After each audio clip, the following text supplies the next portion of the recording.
Yes, 1, 2.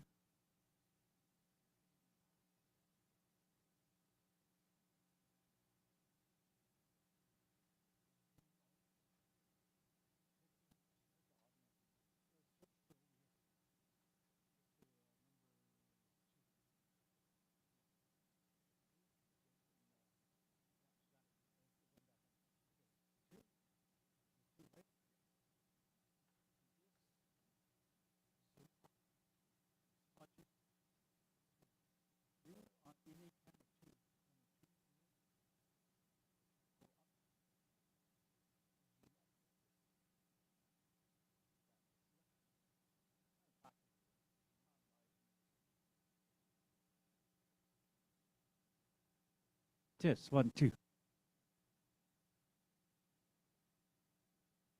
And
Test 1, 2.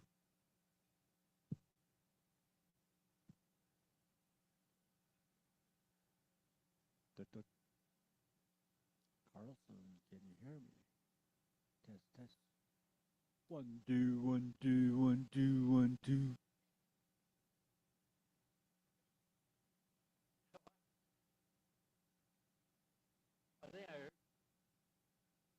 Coming through? You do? All right, we got audio now.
Di Commodore Hosing Di Edite Good Siwidai Sotoni o Commodore Good Sotoni o Tani Ro CKLB Holiday Horizon Di Yati Aho Wehe Huwe Hade Dihani Wakwane Unta Gote Yati Sedi Gundi Yeti Gochong Gundi Yeti Alasi Gundi Yeti with a Yeti She Hova Daton Gundi Yeti Hana Naiso Dago Goyati with a Hoadi Si Goyati the whole ID. CKLB Kathleen Doll CA. No, will it day horizonte? No, will it day horizonte?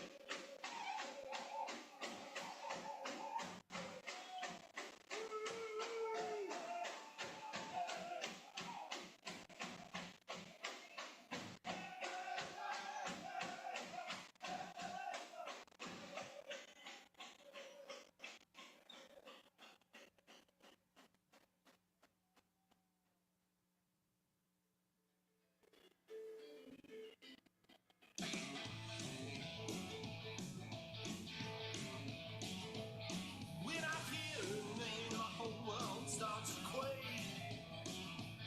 My knees get weary, my hands begin to shake. My heart starts pounding, and I know just what's at stake.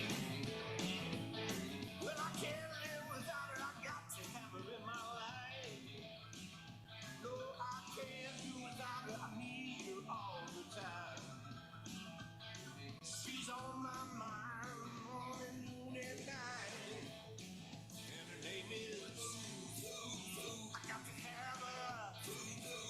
Can't live without her. Oh, I need her. That's why I love her name. Her name is Food. God, Sally, go man.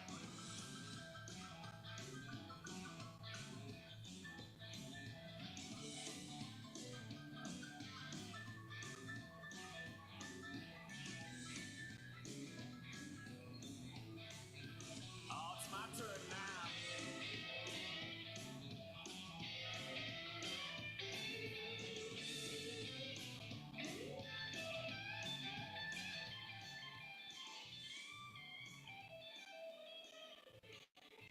Well, she's so good. She's so good to me. Yeah, she got good love, good love for me. 3 times a day, she gives me all I need. She gets near with that aroma, man. She got me right into the cause she's all I need. I wouldn't have it any other way. If I love her name, her name is Food. Oh, I got to have her. Can't live without her. Oh, you know I need her. That's why I love her name. Her name is Food. Go, John, take it back.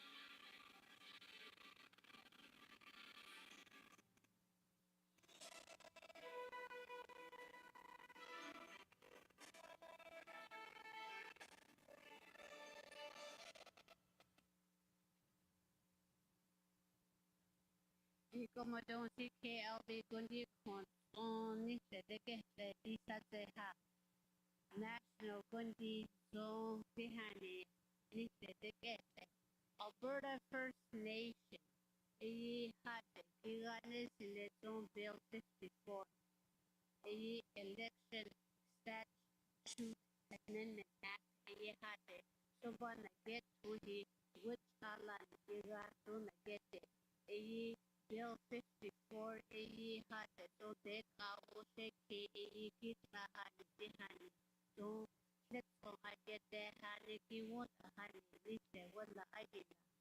Don't contact the get day he certain lake tree nation doing if they he don't like he Sheldon Sunshine a good song Billy Joe Tucker upon a get day a good song go and I give he make it to three First Nation a ye has a you could have a he song take our second what that he gets for the Premier Daniel Smith he had the good for Hagedi so national unity I think they he so it could take it had so set on I get there Nikki won't hand me a year Nadako he had a song and I think they he Blackfoot Confederacy a Hagedi behind someone that said to he good for someone that said to he good for Nizzy Ella Salazon had a nation to crown agreements a had a Nizzy Buhebo only Abba so Premier Daniel Smith yes it is someone that Nazen that said to he yake elata is on the happy good for Alberta and good for Hadi suits are the handy deck our had the Buga the host day he such a leha suits are the phone and I Beautiful zone like Kifo had the zone indigenous language revitalization initiative zone yet zone like get the Thunder Bay Ontario Giga had the zone up on the get the somebody one get this one get to he how Kichi First Nation Sarah Nelson had the zone Matawa First Nation Management he tribal council he don't hake he someone that get when he treaty 9 First Nation he could go Robinson Superior First Nation he stuck a hat that so Matawa Waka Harry he had someone that get when he had so they had so mindfulness based program it's only where northwestern Ontario City so Matawa Fontana get the na Kehoto do na get the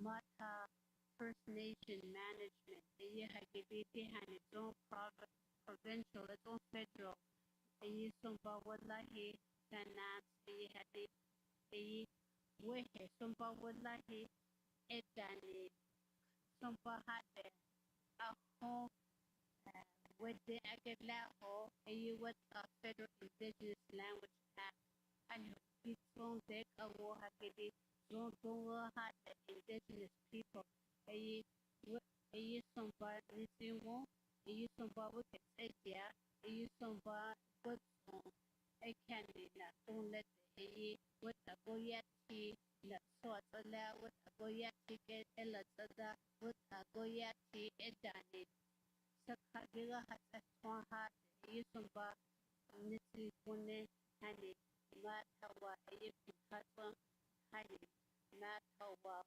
Waka Tiwi Hadi Good Ye have come for Hono Le Sinla Good Hono Hood Yusumba Hani Walla Goyati Hasamba Walla the missing one in don't let the in the hope heart you where Nisi Goyati Yusumba Nisi Woodfall you had from Pakira that I had the hand if they don't have to late. You could also territorial when they had the zone that camp position zone Northwest Territory you had zone who had that he stands in emergency department. the Northwest Territory Health and Social Service Authority, the Alata, the sensitive program, the Western Dasa, the had so then the got so this side, the so this Alata had at the Alata had the so where Alata is some bad.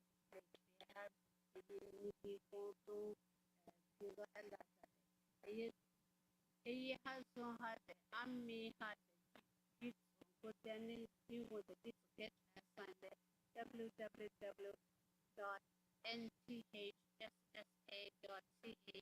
is 100 computer, but you get to us on the nthssa underscore omac@gov.nt.ca. LSC Gundi had some wo kasi that one up on this art. A year ago, also known the Gundi had so Northwest Territory Youth Water Stewardship and Mentorship Grant Program. The use of Babolana, the LSC niche, amigo had anything with the good bucket to get us on the Kami had the Gigo on the AKD, he got from Hano, he had the so niche territory water strategy, he had the Hazo, so in the blue tea, you got the Contastable Gala, at the what is the Sugola, the had the so teaching had the Hinisi what that one at that Sunday. So like head for a ella get down its own project like head. If the Kuntaha so Sumbaha wala if the Lenny Sumba wala Kuntaha its own a year Kunta a project a project so are you with that Kuntaha the Sumba and the Canada Silla Aquano Sumba with the any can had so told to get May 9 get anything. He has to have a song, a 20 control CKLB, 20 control I say so by 101.9 FM.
Good morning.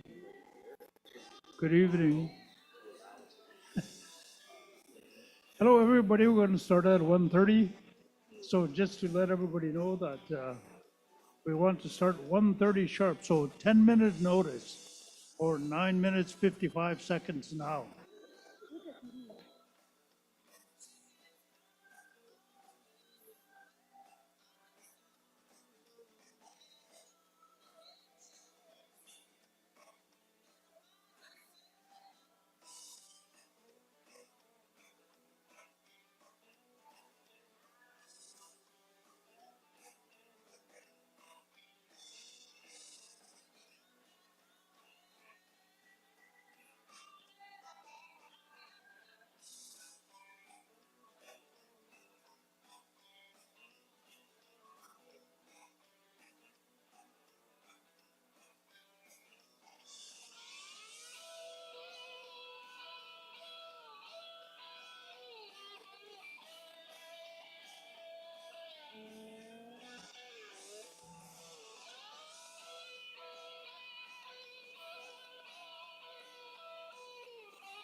Environment Canada git anite nitsihade dekete so CKLV IC dizen fluidizen naketen tunzi zakete the bacha egaton Kentucky gonna get the Salt River Reserve akungi he dizen ko wehe hat awe he sa is on ko dikomodo kunda sila niindi Tutu dizengi he ko tat awe he hate zosa zon ko digomodo unoda sila niindi niti ye unoda inte niti ye inda ko izon Kentucky gonna get the he dizengi he ko tat awe he sa zon ko digomodo hunda sila niti go ko At all day is on Kentucky gonna get the enterprise or that our he had the zone sa is on Oti Komodo no Dani is the Tanit Ahu get order from Tony Zigo Yeti coin is on Kentucky gonna get the Takiza is on Chan Lake Dizengi head or that our he had the zone where he sat on Oti Komodo Hunda Nake Dizigo Ese dinko akongi he Kentucky gonna get the he Jean Marie River akongi he dicen eset awe he sa is on ko hunda ekata niziko ko.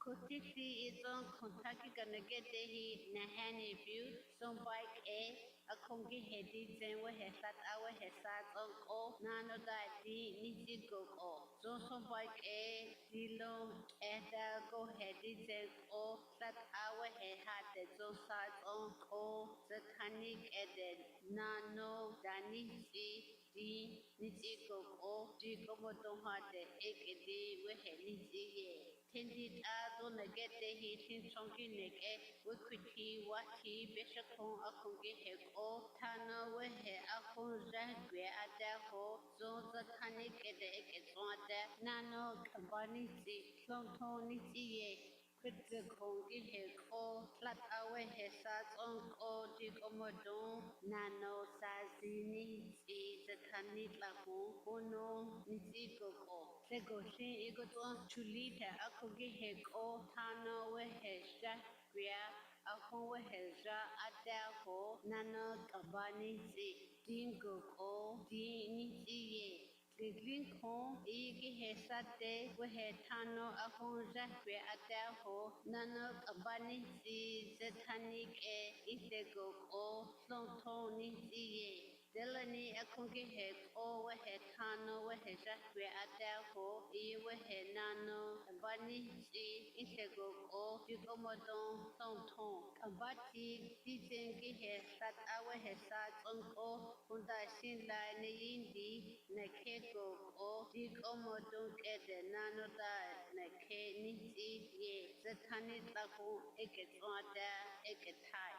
South Delta, Akongi Hedeke, Egoton Sekechek, Dizengi Heko, Wehetano, Wehezatanik, Ejakwe Ada, Nano, Dani, Zetani, Egoton Digomodo, Honda, Tai, Niti, Zetani, Tahu, Eketonda, Eketi. Ye kunta ataba akun dizengi heko honda shinlane indi itego o jikomoto honda long tong weheni ziye zatani tahu eketonda Okay, everyone, inubit akungi going to get our meeting started, so wehedi all the people who are up here, join us.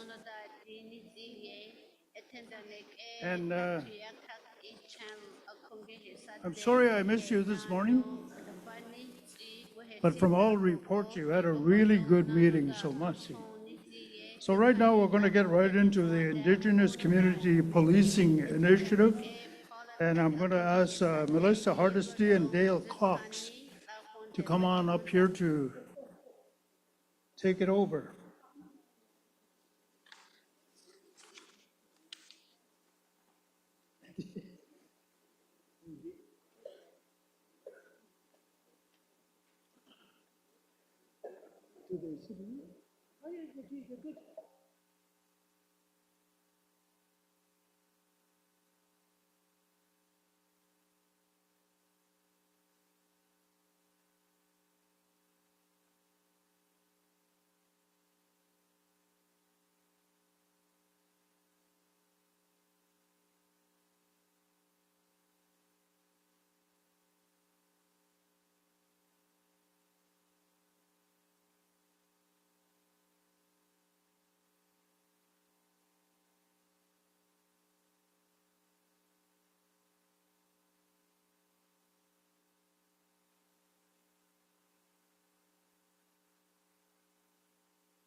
Good afternoon, leadership. Again, it's Melissa Hardesty here. We're going to talk about Indigenous community policing. I have Dale Cox that's here, who works with the Lakeshore Policing in Northern Alberta. I'm just going to do a little brief introduction of him here, and I'm going to read off on my computer. Chief Cox has over 46 years of policing experience and began his policing career as an RCMP auxiliary constable in High Prairie, Alberta in 1976 and became a full sworn RCMP member in 1979. He spent 30 years with the RCMP, being stationed in Saskatchewan and Alberta, and has performed duties across Canada. His duties with the RCMP consist of general duties, highway patrol, specialized investigation unit, drug unit, major crimes investigation, national undercover unit, and district management unit with the Western Alberta District. In 2008, he retired from the RCMP after 30 years to become the first chief of police for the Lakeshore Regional Police Service, a self-administered First Nation police service that provides full policing service at the 5 First Nations located along the Laser Slave Lake, Northern Alberta.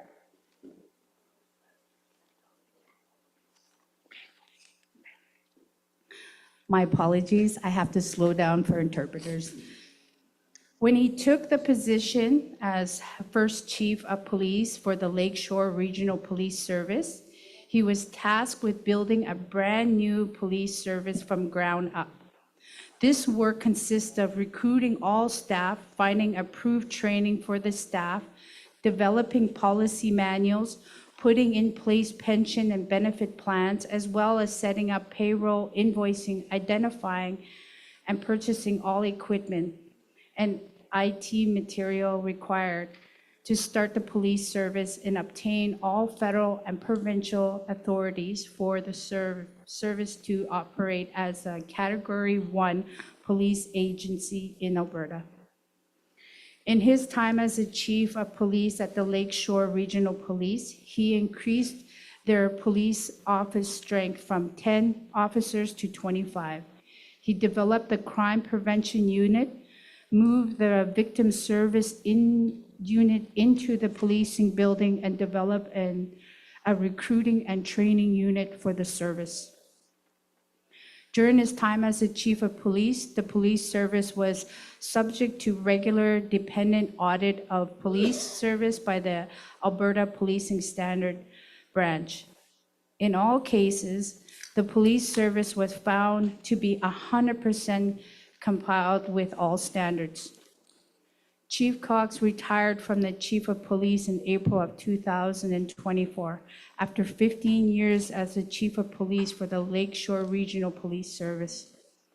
The planning and manner in which the Lakeshore Regional Police Service was established was recognized as a new standard of First Nation police service by the federal and provincial First Nation policing program. I'd like to welcome Dale Cox here, the gentleman next to me, and he's gonna do 2 presentations on community policing. And after we are done, he's done his presentation, you're more than welcome to ask him questions. He is gonna be here until tomorrow, so if you want a one-on-one with him, he's gonna be sticking around today for the rest of the meeting, and you're more than welcome to ask him questions in person. Again, here is Dale Cox.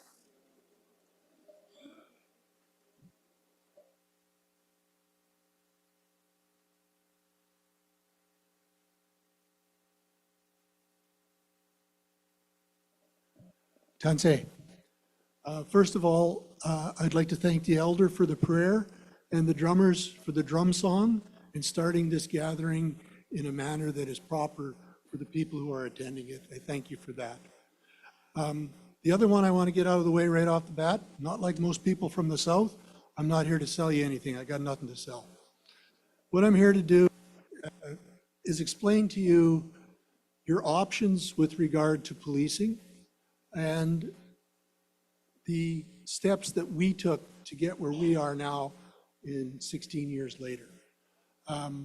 It sort of came about in the beginning. Melissa showed up at our office like probably in the last 5 years, 20 other First Nations has showed up at our office to say, how did you guys do it and what do we have to do? These include police services from Alberta and Saskatchewan, as well now the Northwest Territories, including out of Saskatchewan, James Smith, which I think everybody is familiar with the tragedy that happened in James Smith. Chief Burns has been to visit us, and I've given him presentations 3 different times on the processes to move forward, and this is the direction that he is saying his nation wants to go in creating a self-administered First Nation police service. So some of the things we'll talk about are going to look very daunting, and they were for us when we first started. Believe me, I came out of 30 years with the RCMP. My last portion of it, I oversaw all of the detachments in northwestern Alberta, include.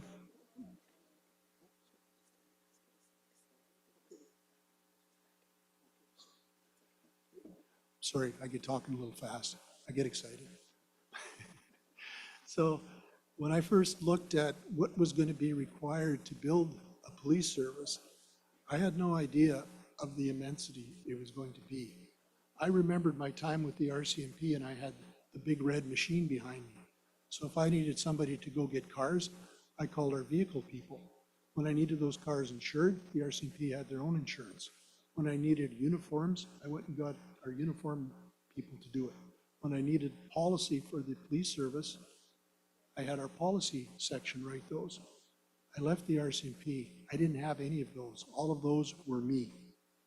So I can tell you my first year as the chief of police, I was the only policeman there. The rest were RCMP members who were in a position to police so that safety and security of the 5 communities we policed was still in place. And a mandate and the plan we had was, as I did all the rest of this, I would start recruiting police officers for Lakeshore. And when we had a fully established police officer ready to work on the street, we would put him in, the RCMP would pluck theirs out. And we did that. They gave us 18 months to put in our original 10 police officers that they gave us. We did it in just over 12. However, I can tell you that a number of those members were First Nation members who were from the 5 communities that we now policed, who wanted to come home and contribute to their communities. So there is that fact out there and that facet that helped us a lot in that area. And we've continued to rely on that type of thing, not only in the recruiting of experienced officers, but now in our recruiting for our new officers.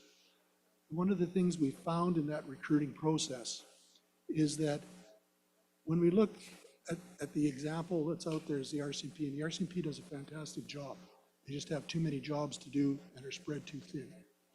But in that idea of it, we always saw, and I saw, especially when I was a senior level of management, of us placing people totally out of their element into rural settings where they came from downtown Toronto, Montreal, or wherever. And they were like a fish out of water and they didn't last. Or if they did stay, the dedication or the knowledge of what was there. So we've looked at and started pushing towards, why not hire people who are already used of living where they're going to work?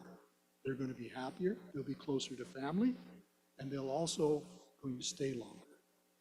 And I think that all of us can recognize within the RCMP, the big organization that it is, the amount of times they have to move people around to meet requirements. And the North is even more highlighted in that on the brief times that people stay. One of the things I heard from the elders when I met with them to start talking about whether they wanted their own police service and what was it that they wanted, what did they want that was different. One of the things they all told me is in First Nations communities, relationship building is so very, very important. And they're just tired of getting to know a policeman that comes with the RCMP and 3 to 5 years they're gone and you're back in the lottery, don't know what you're getting. They all said when we get a good one, we want to keep them. When we get a bad one, we're okay with them leaving.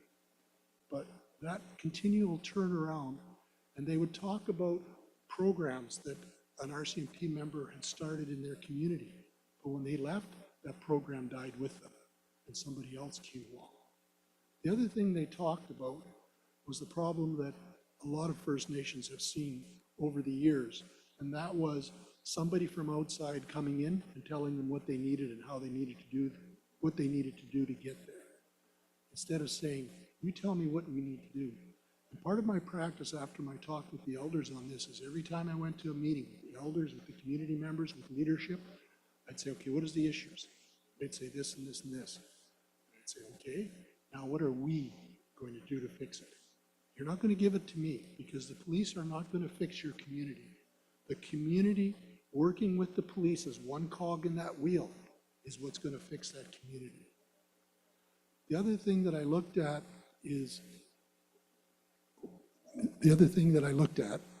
was the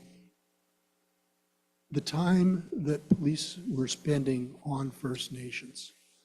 And I'd seen this through my career and through my management time. And you guys can tell me because you speak the language and I don't. I was told one time when I was at a Dene nation that the word for police in Dene is man who comes to take me away. I don't know. An elder told me that. I'm not going to question an elder. I'll tell you my other elder story from the Dene nation too. He told me one time I went to see him and say, okay, I was with the RCMP. I said, what can we do better for your nation here in northwestern Alberta? And the elder looked at me and he said, you got to hire some policemen with legs. And I kind of looked at him and I said, what do you mean policemen with legs? We run, they have physical fitness tests. Everybody we hired is fitness. He said, we wouldn't know. We just see them when they drive by in a car from this much up. They never stop. So those are the type of things I've never stopped learning from the elders. If you take the time to listen, you'll learn. So it was those type of conversations that I had in the beginning to sort of set the direction that we needed to go in building this police service. I know I'm talking about police service, the building of it, and I'm going to get to that a little later. But right now I want to talk a little bit about the oversight and governance of a self-administered First Nation police service. The RCMP's oversight and governance comes from the RCMP Act, and the head of that is the Commissioner of the RCMP, who has total oversight and governance of that police service. Municipal police services and our police service, our oversight and governance is provided by members of the community who are called a police commission. The police commission does not tell the police what laws to enforce, how to enforce them, who to charge, who not to charge, but they oversee the operations both administrationally and operationally of the police service to see that it's meeting the needs of their community. We build a 3-year business plan, and the commission, who goes back to their communities and talks to them to say what's going on in the community, what are the concerns, what are stuff that can make it better, those type of things. Then we all get together and we build that 3-year business plan. And that business plan is reported on. And part of our annual reports to the communities and to leadership is how are we doing on those plans. And as everybody knows, a business plan is a living document. Just because what we started working on in January or February as the business plan for the next business year or the next 3 years doesn't mean by April or May something else hasn't suddenly risen up like a pandemic, that we have to refocus where we're going with things. So it works that way, but it's not the police alone making that decision. It's input from the communities, from the police commissions that they have. So that's the first presentation I want to start to you about is the police governance portion of policing on First Nation under self-administered First Nations. The only thing that you'll notice a lot in this, something we'll need to talk about, is a lot of it refers to Alberta and the Alberta Police Act. It's my understanding that you don't have a Northwest Territories Police Act. Your policing here is governed under the RCMP Act, so please keep your mind on that. That is going to be, if it's something you decide to go a direction in, that is something that you're going to have to start nation speaking with Northwest Territories government to build a police act. There, maybe that'll work a little bit. Well, it wasn't my throat, it was that. So we'll just sort of go with this. So it's called police and oversight.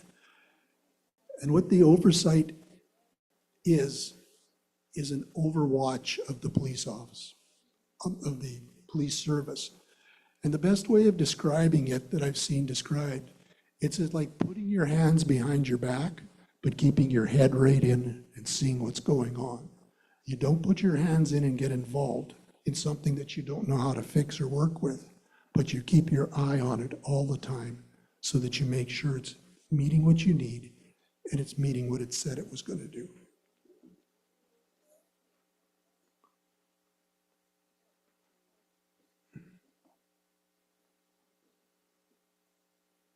We just get the PowerPoint back up. If you just go back. One more. That's just an overview of our police office at Driftpile in Driftpile Cree Nation. So that building in a couple of years will be twice that size. That's what the federal and provincial government have given us to expand, to continue to meet the needs of our nations.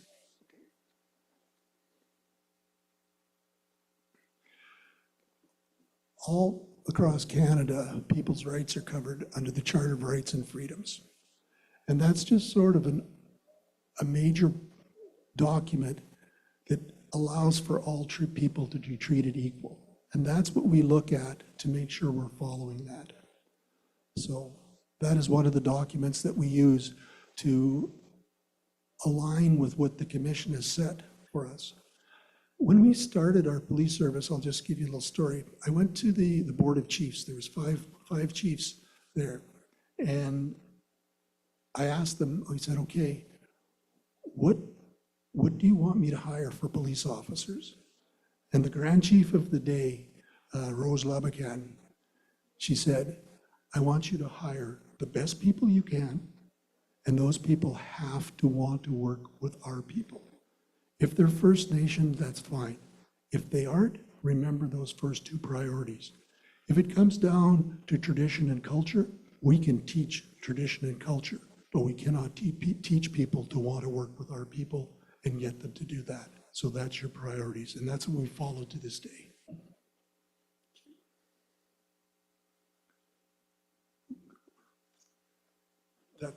That's just sort of what the charter is about.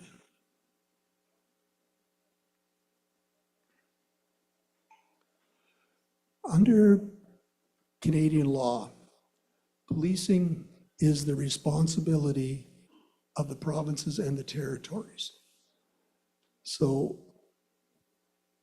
for the most part, in Western Canada and the territories, Iqaluit, Yukon, the policing is done by the RCMP, who basically sign a contract to police for you. They're a federal police agency, and they're a company looking for a job, and their job is to provide you with policing. However, everybody, every nation, every community in Canada has the right to decide how they want to be policed and who they want to do it. However, that policing doesn't mean you can ignore or change the laws of Canada. It just still means you have to follow them, and that the people you put in to do that policing has to have certain qualifications in order to be professional in the service that's delivered. So those are things to consider. You do have a right. When I, a couple of years ago, presented on building a First Nation police service in Saskatchewan to have FSIN, after my presentation, I probably had 50 people come up to me and say, we didn't know we had a choice. We thought we had to take the RCMP. You have a choice. It doesn't mean you're going to get it right away or it's going to happen, but it is a choice. And if you can show a viable and professional and properly trained police agency, you have the right to have that.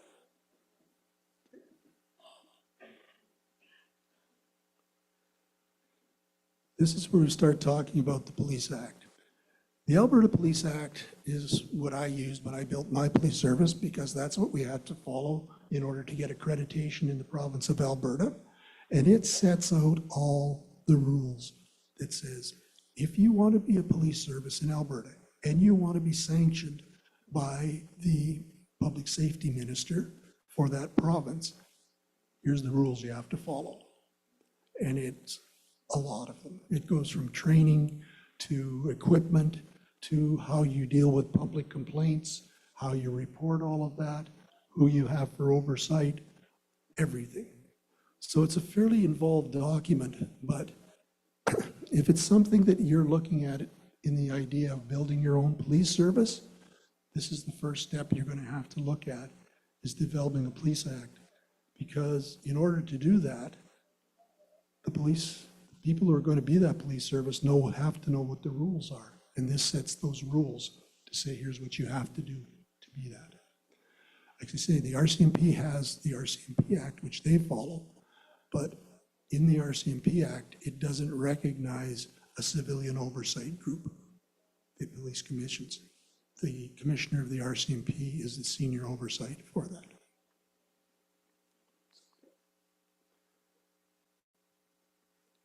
So the role of the police in Alberta is basically what you think police should do. However, in the last probably 15 years, Alberta is also one of the provinces that have put in what's called policing standards. And policing standards is about 4,000 different categories that every police agency in Alberta, except the RCMP, have to meet to maintain their status as a Category 1 police agency. And once every 4 years, the province sends in independent auditors and they audit the police services to make sure that they're maintaining what is expected of a police service. A lot of this is the basics, what everybody expects to be in a police service, but they also look at what are those extras.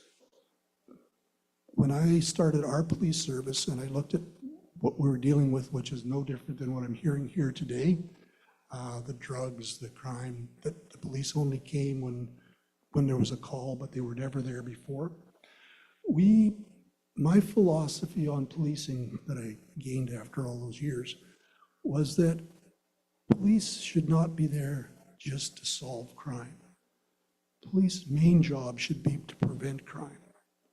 And my thought was, if you can do your job well enough that you prevent something bad from happening to somebody, then they're never going to have that bad memory in their life, and their life is never going to have that negative effect that happened. And that, in my idea, is real policing. Yes, you still have to go solve the crime, and yes, you have to also work on the enforcement side, because unfortunately, there is always going to be crime. But that's where you now involve that community to say, okay, we can probably go and find out who's doing this. But after we find out, what do you want us to do? Just put them in jail? Some people got to go to jail. But just putting people in jail is that old revolving door. And instead of that, and especially dealing with First Nations when I talk to them, because such strong culture and tradition exists, what did your elders tell you? How did you fix this before? How did you get it stopped? And that's where you want to go. I can tell you from my 20 years of working undercover, you are not going to solve your drug problem by putting all the drug dealers in jail. For everyone you put in jail, 5 more will spring up. You want to solve your drug problem, you got to take away their market. If they're not making any money, they don't have a product that's worth selling. So that's where you've got to start. And Melissa will tell you from her visit to our office, the amount of time our officers spend in the schools, in the health centers, with the elders, talking to them, not saying who did what, who's doing bad things. It's talking to them, giving them role models and mentorship. And we start at the very little ones. We go and read to them. So those are type of things that makes an overall police service, not just putting people in jail. We will solve crimes because we have to, but it just didn't make sense to me to solve the same crime by the same person over and over again and do the same things. I think somebody said that's called Einstein's theory of stupidity. But so there's got to be a better way. And to think that only the police or only the courts know how to do that is very narrow-minded thinking. Who better knows the people in their community than the people that are born and raised and live there? And that's where that police commission comes in. That's where those public meetings come in. That's where the elders meetings, I loved going to the elders meetings because I never went that I didn't learn something more. But just to listen and understand, and then you're better informed to come up with your part as a policeman of that cog in the wheel of how you're going to help fix things. But maybe it isn't the police that's needed. And we looked at other programs like community mobilization, the HUB program, where we said, here's a problem. Let's identify at-risk kids, at-risk people, at-risk families. And then let's sit down and let's forget about this stupid thing called the Privacy Act where I can't tell you what I know about somebody so you can help them. Let's sit down in a secure location and bring the different entities together, whether it be mental health, addictions counseling, family and child services, education, police, justice, whoever, and put them in a room and say, here's a specific problem, not, oh, there's a lot of drugs in that area, or there's a lot of family violence over there. It's, let's deal with this person, let's deal with this family. Okay, who all here has a file on them? Well, Child and Family Services, we had to take their kids away. Okay, who else? Well, education, we had to call Child and Family Services because their kids weren't coming to school. Well, who else? Well, addictions, they got caught and they got sent to addictions. We gave them some ideas on treatment, but they never showed up. Okay, now, let's find a plan. Obviously, we've identified where some of the problems are. Let's drill down and find where they are more. And then everybody who's the subject matter expert, what's your part of this plan going to be to fix this person, to fix this family? And that's called community mobilization and a hub program. And we're not claiming we did it. It started in Scotland a long, long time ago. And Prince Albert City Police rolled it out years ago. And when they did, they noticed a drop in their arrest rates, the amount of people going to hospital, their amount of mental health calls. Something as simple as the mental health calls were reduced by saying, the problem with this person where we end up in the police get called because he's turned violent, he stopped taking his medication. Well, why did he stop taking it? Because he lived out of town, he couldn't get his medication, ran out, he didn't get a ride, he didn't know who to ask or who to talk to. But just simple things like that turn things around. And that's the type of stuff we have to look at. So those, and again, that comes to us from the community. That's not the police just saying, here's what we're going to do. That's the community being a part of the solution.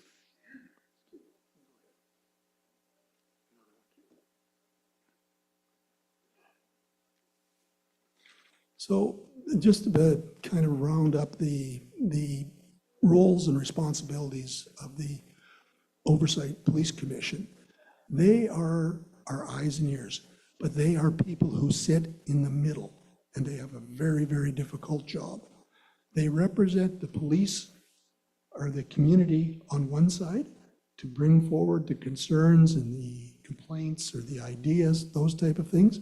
But they also represent the police, and they have to get a very good understanding of how policing works, the laws that the police are required to follow. So when somebody says, well, why don't you just arrest that guy and put him in jail? They have to be able to explain to them from the community side, you need to have evidence, you need to have due process. All of those things have to be there, or the police are breaking the law. And if the police start breaking the law, things really go downhill. One of the last things I'll talk about on the police governance side, there was a police service where Lakeshore is now, a long, long time ago. And I was still with the RCMP then. And the director of law enforcement for Alberta at that time, he was a fellow who used to be up here, a fellow by the name of Bill Sweeney. Bill came to me and said, we got to do something. We've got complaints about the police service that's there. So the commissioner or the CEO of the RCMP said, well, he asked for an audit to be done to see what was going on there. So I was a part of that audit team. And when we went in, what we found was poorly trained, poorly motivated, and poor police officers. We also found political influence affecting the police service, and sort of close to bordering on corruption. So our final report went to we found a number of exhibits that were seized and never accounted for, people's firearms, drug exhibits and stuff that we don't know where they came from and nobody could answer them. So our report to the director of law enforcement came back saying, look, we either got to shut them down or arrest them because this is not working. We found a sexual assault file where it was 3 years old and the victim had not been interviewed yet. So it wasn't working. So it was shut down.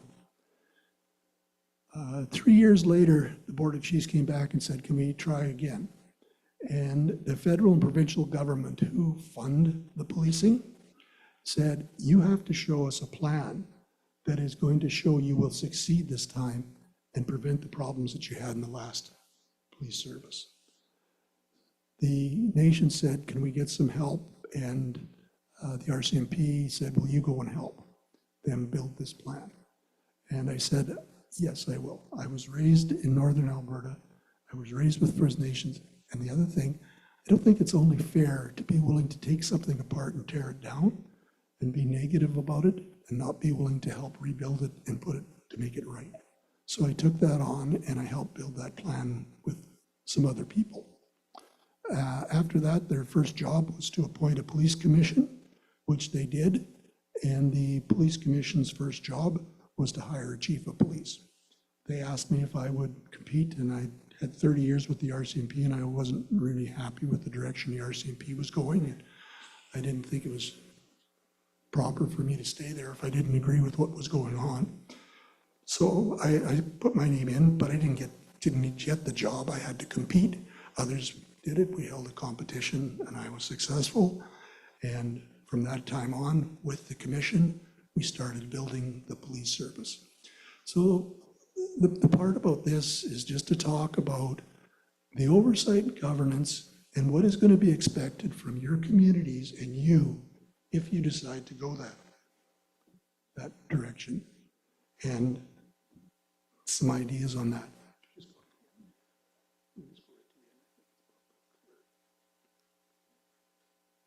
Just slow down. We go back. You'll see some of our members, and this is what we do. We're part of the community. We spend a lot of time in the communities doing community events.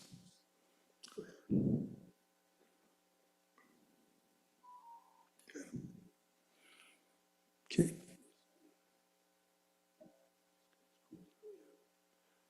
That was me actually speaking at a missing and murdered Alberta's Women's Day in Interfile.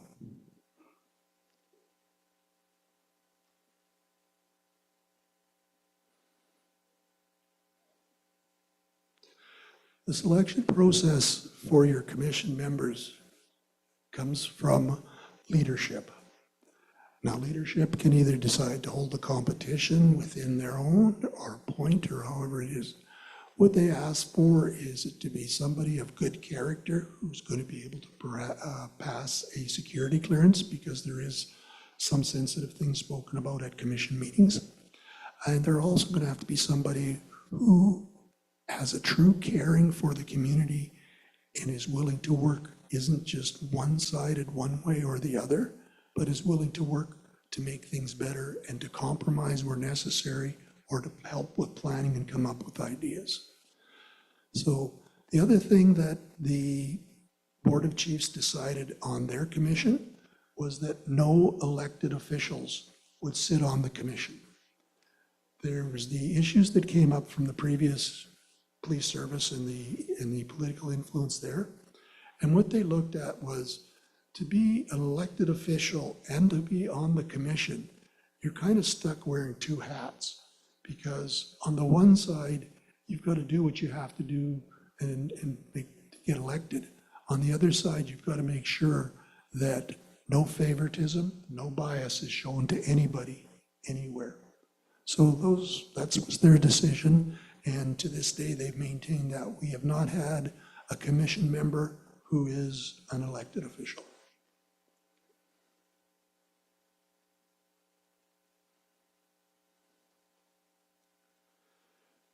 The commission's also responsible for the budgeting of the police service. So what happens in our case is the leadership has said, yes, we want a police service. And now they negotiate with Canada and Alberta on funding for that police service. Once that agreement is reached and that funding comes forward, that money is turned over to the commission to allocate under certain conditions under our policing agreement with Canada and Alberta on things you can and can't spend it on. And they are the overseers of that budget. So every year, as the chief of police, I prepared a budget for the police service, and I would present it to the commission, and then we'd go through it line by line, and they'd ask me questions. What's this for? How come this has gone up? Why did you add this? How come this is down? I had to justify all those. And at the end, if they agreed with it, they then approved the budget. And now they walk every month, they keep an eye on it to make sure it was staying within where it was supposed to be. The other part, as I talked about earlier, was the planning. And that is going to be a very important part of the police service. You can't just have the old idea of, well, you'll be a policeman and you sit by the phone till it rings or the radio goes off and then you go do something. That's not policing anymore. You should have a plan to say, over this year, here's the things we're going to do, who's going to be responsible for them, and how are we going to measure that we're accomplishing what we said we're going to do. And if we're not, what part or how far will we let it go before we readjust or change the plan or apply more resources, more money, whatever, make sure it's working. You need to have a plan, and that plan needs to be followed. As I said, it has to be a living plan. You can change it if circumstances change, but you can't just go willy-nilly. You have to have a roadmap as to where you're hoping to get to.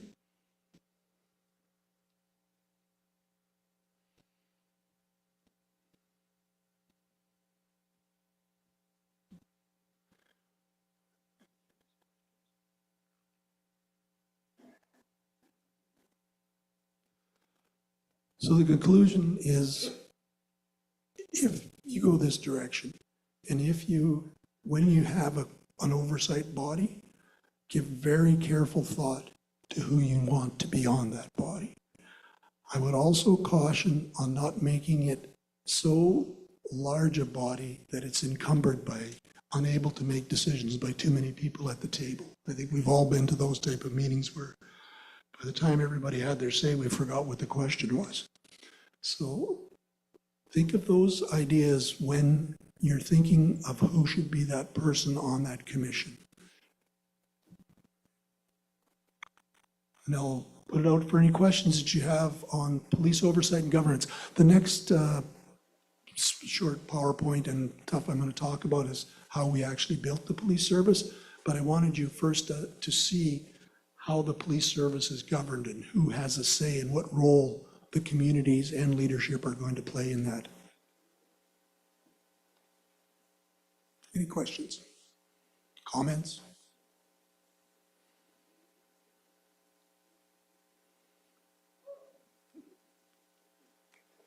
Afternoon, Chief Robert Charlie Carlicci. I'm from the Inuvik region, further north from here, and very good presentation, lots of good information. The question that I had goes back to legislation. You mentioned that the NWT doesn't have a police act. Any idea how long that would take for the government to institute an NWT police act? Thank you. Yeah, I think we all know how fast government can move. But I think, and I say this in a lot of the talks I have with nations, remember your sovereignty. In your sovereignty, you're saying, part of my sovereignty is to protect my people, and I'm going to need this to do that, and here's one of the tools. So we need to build this so that it will work. And I think nation to nation speaking, saying, we will take the lead on this if you want us to, but we will not wait for you to catch up to us. It's too important and it's too dangerous for our communities not to move forward if that's the direction you decide to go. So that's what I tell most nations in that is remember your sovereignty, and you're talking nation to nation.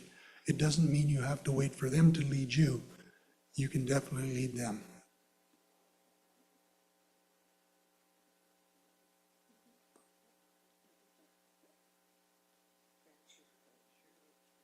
Thank you.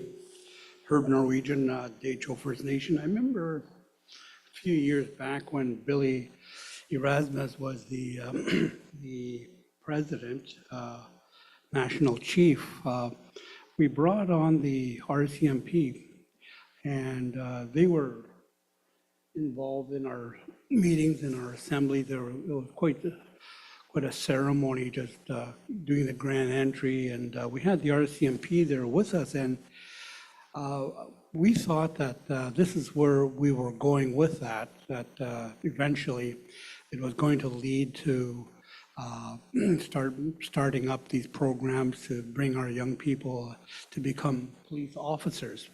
A lot of work, I thought, was done in that, and Then there was a change in leadership, and I don't know what's become of that. I see former National Chief Norman Yakalaya that's here. Maybe if somebody could shed some light on that, because I know this is where we were going, and nothing really happened with that for about a couple of years after that. I knew that this is the road that we were going, and it just, that was where it ended. I didn't know if it went any further than that, eh?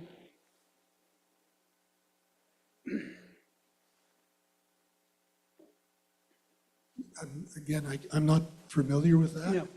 I'm familiar with the process we followed to get where we needed to go, and it's sort of been a standard. I also sat on the First Nation Chiefs of Police for Canada, and that is sort of the program that all of them are following.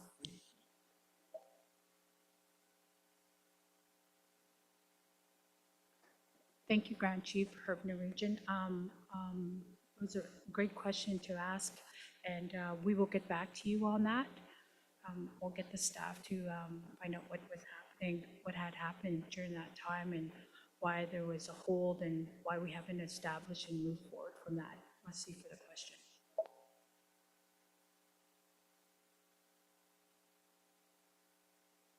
Any other questions on oversight and governance?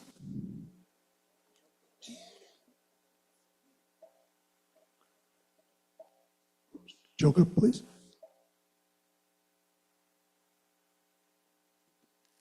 Yes, uh-huh. Thank you. I guess the immediate need is how best to protect our communities and the elders.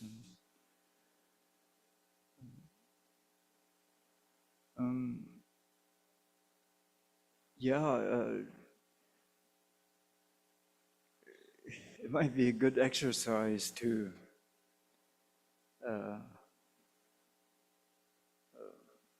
well, make that decision here and start working on it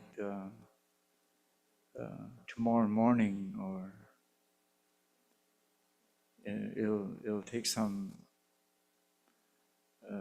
X number of resources, and it'll take a bit of time. The other thought that I had was also, in the meantime, quickly training a crisis team, and it'll involve health training, a bit of security, and even suggested that this local team in our community could work very closely with the RCMP. That's for the interim. We can make that thing work starting next week. That's the sense of urgency that we are feeling in our communities.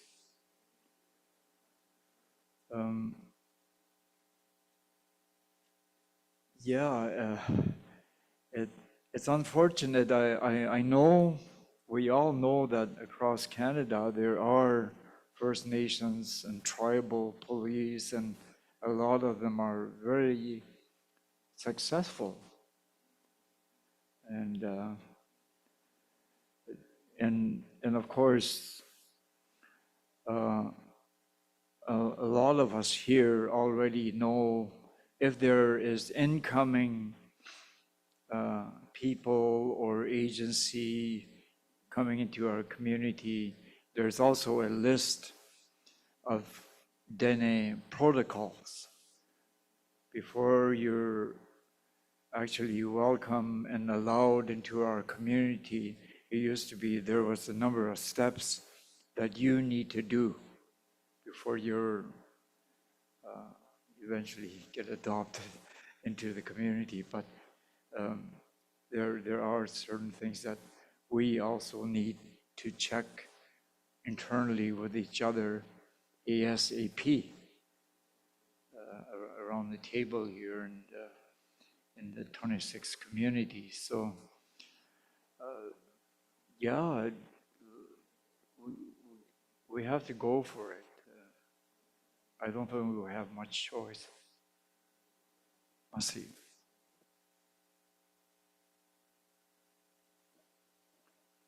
Thank you for those comments, Chief.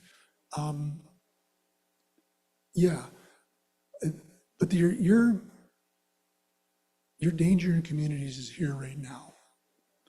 And there are other programs that actually we're looking at, and so is the government looking at, to sort of assist until a full-fledged police service can be up and running.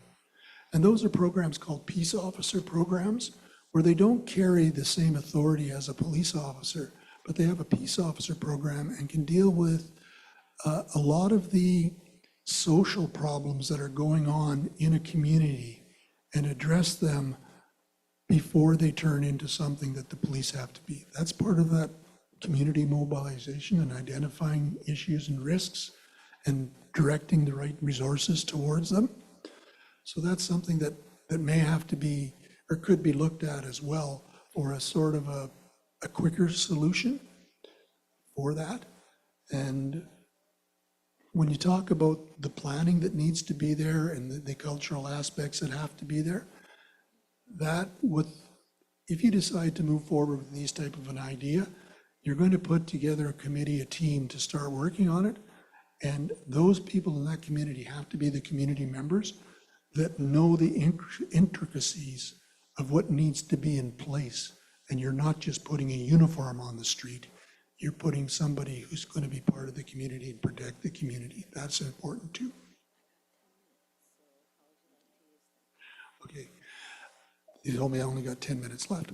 So I'm going to just quickly go through some of the issues or some of the things we did to build the police service. This is going to be very high level and very fast, and it's not a one size fits all, but it's stuff that needs to be considered when you start down that road. So what I'm going to say is just to give you an overview of what you're going to be facing down the road so it doesn't hit you as a shock. But this is not going to happen until you've made some decisions and have some planning committees, protocols in place for moving forward.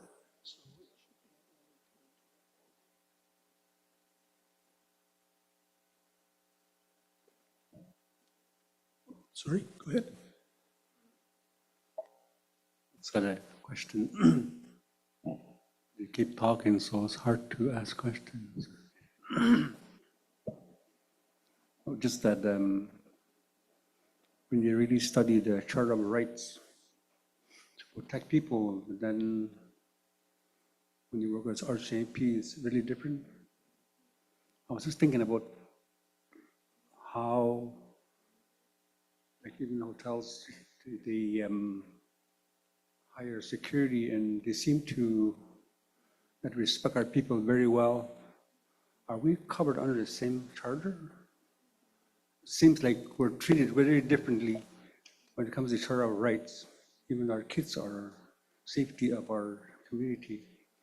I know our RCMP trying to work around it and really can help us because the charter protects the community better than our young people.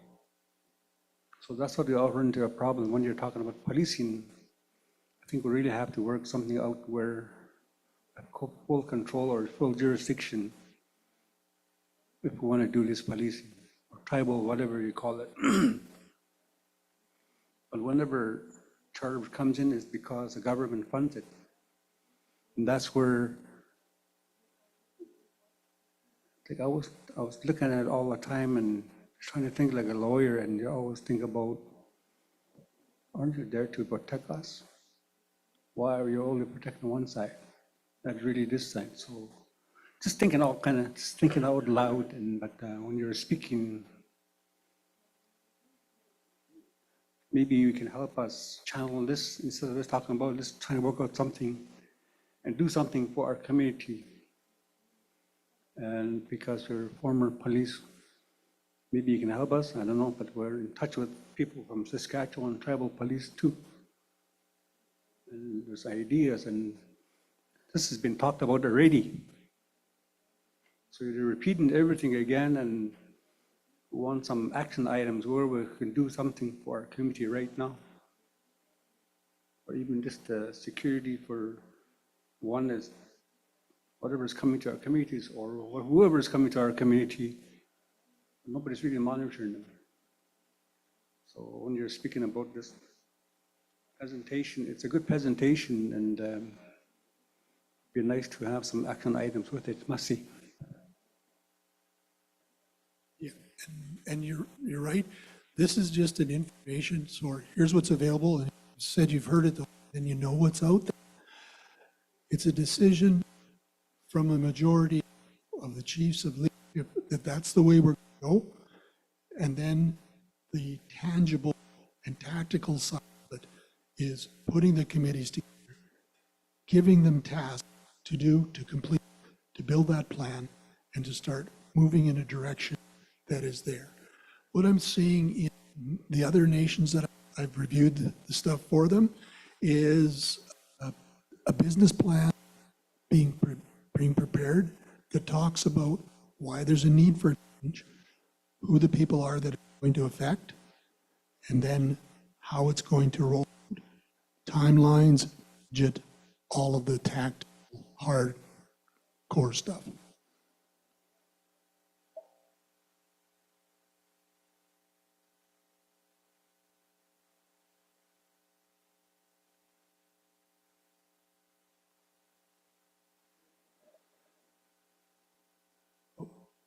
Raymond, whenever you're ready.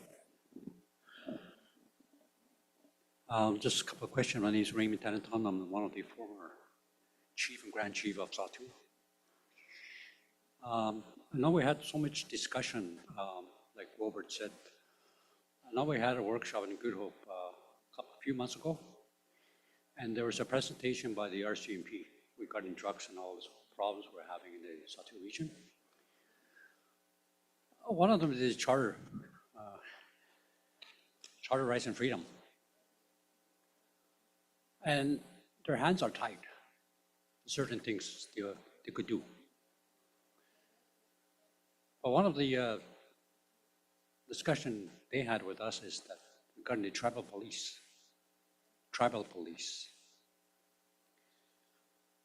And also there's a lot of discussion about the Dene law.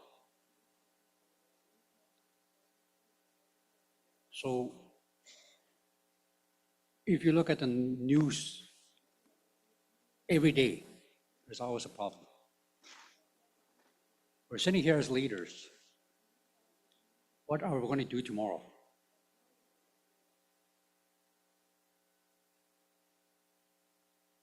So at the same time, our people needs help.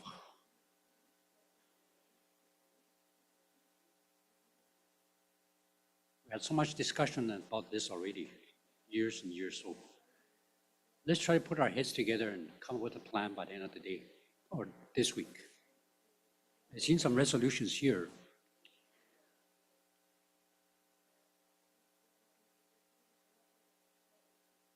Because even in Dene, we have the sub-government. And we're working with the RCMP, like police, to make sure our agreement's implemented based on what we have in the sub-government agreement. So there's a lot of ways you could handle this, but at the end of the day, like I said, by the end of this week, we should get something together, that's what I'm saying. Well, the tribal police is gonna work, then let's do it. But they have to work with the community. And the community leadership and the community needs our help, their help too, the police officers.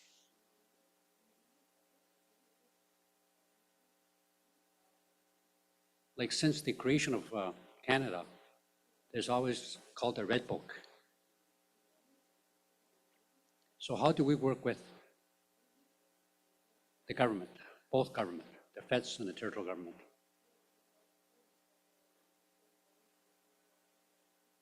But the charter is something that we have to watch. But again, what about our way? What about the Dene way? We've been here before the government. So let's try to put our head together and come up with some sort of a solid plan of how we're going to do it, move together on this. Otherwise, it's not going to work. So just my idea anyways. But that must be.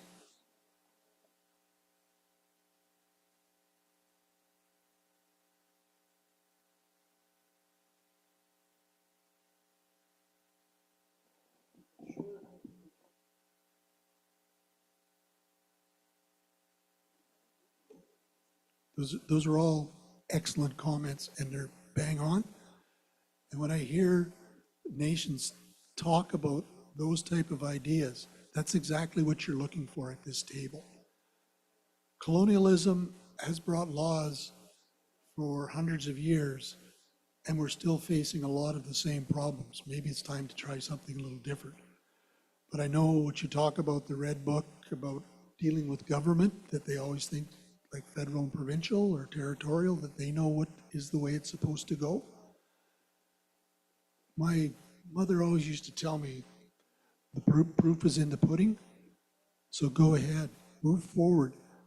And if you can prove your success, who can say you're wrong? But think in those directions. They tell me my time is up, so I want to thank you all very much. I'll be around if anybody has any questions. She told me I had to shut down. Yes.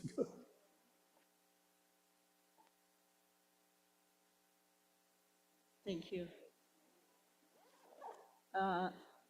Understanding that it is a very important and touchy subject that we're talking about, I think it's the will of the Assembly. If we continue talking about it, we are in control of the agenda after all. A couple of things that I wanted to bring up. Well, you talked about the Police Act. That's not, and correct me if I'm wrong, but that's totally different than the RCMP Act. The Police Act, I understand, is not legislated in the NWT. That's correct. Your policing is under the RCMP Act, whereas all of the provinces in Canada have their own police act that is a provincial statute. That's because the province is responsible for policing. It sets the standards of how policing is supposed to be carried out in that province. Thank you for clarifying that. You also mentioned about a police commission. I'm very interested in finding funding opportunities on where our communities can start, maybe not with a commission. We talked about adequate and effective committees, people that will lead this commission. Again, what you bring to the table is tribal policing. Earlier today when we talked about, this is to the Assembly, earlier today when we talked about the agenda, and we said that we weren't allowed to question the RCMP when they come to the table. I still don't understand that, but I'm happy that you're answering the questions that we posed to you. Where do we start? Where do we start with funding? Where is there a book somewhere where we can access funding, apply for funding? We've been talking for an hour and we have nothing. We have no solution. Just give us a book where we can access funding to get money so that we can get policing in our community. Whether it's through tribal, what you brought to the table was very interesting and I appreciate it. Thank you so much. But we do need to start like right now, right this minute. Tell us where to get funding from so we can begin this process. And thank you for letting me talk. I know your time is up.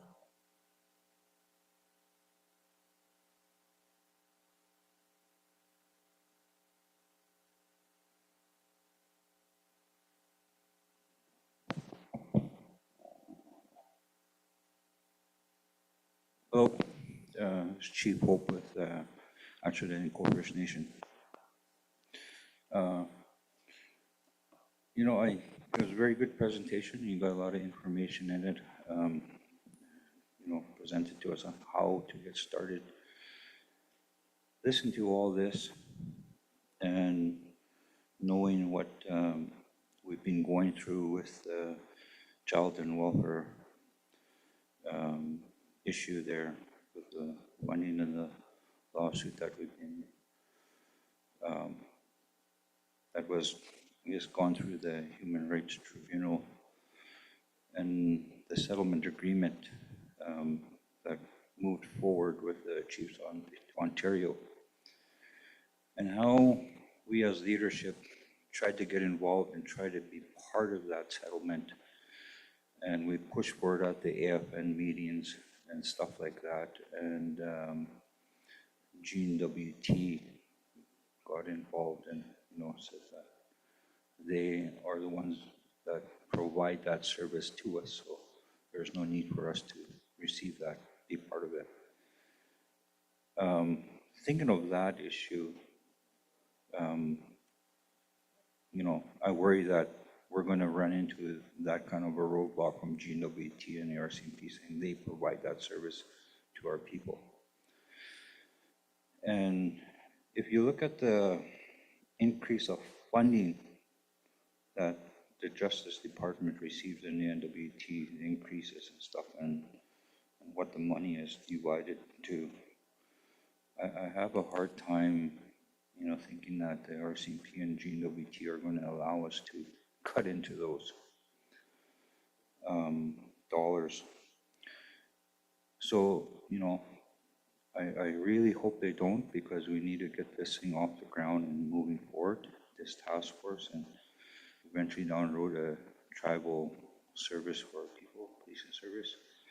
And I'm glad Chief Wright brought up the question about the Police Act and the RCMP Act, because I was going to bring that up on the reason why it was so easy for the First Nations in the South to create these police services, is because of that.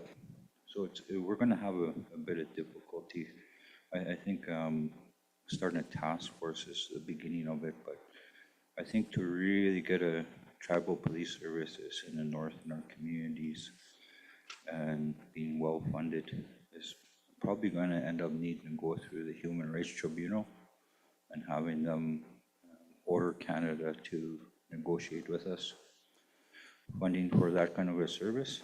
So very well done presentation. Some of the things I couldn't really see up there because the writing was so small, so I asked Leanne to email it to me so I can go through it a little more. But I'm glad there's still people like you outside of the First Nations that are willing to work with us and work for us to get things like this off the ground. People in the South have benefited greatly from people like you helping them, and hopefully that leads into the North. I look forward to working with you down the road once we get this stuff off the ground. If you would continue working with us to really push this issue forward. Thank you. Thank you, everybody, and good luck. If you need me, Melissa knows where to find me.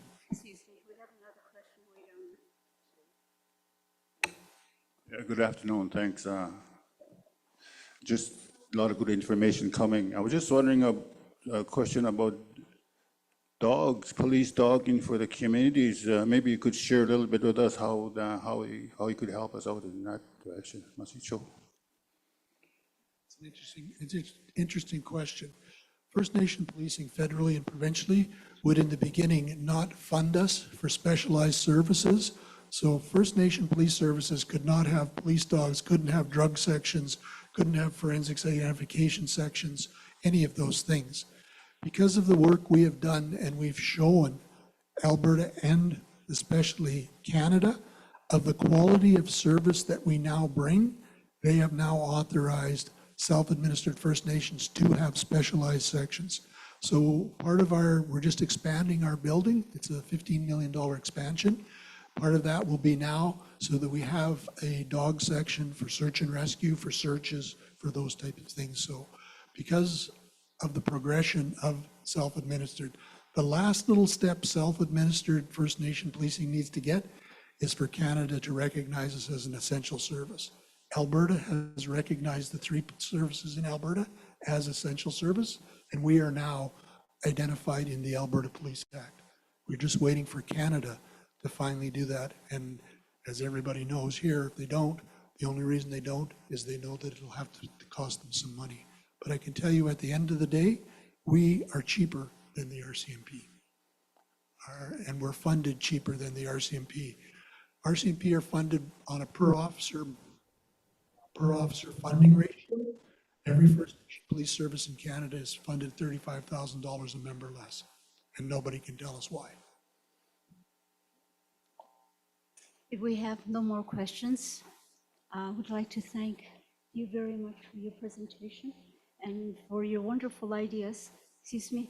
Sorry about that. Go ahead. This is Archie Bolio, Councillor, Salt River First Nation.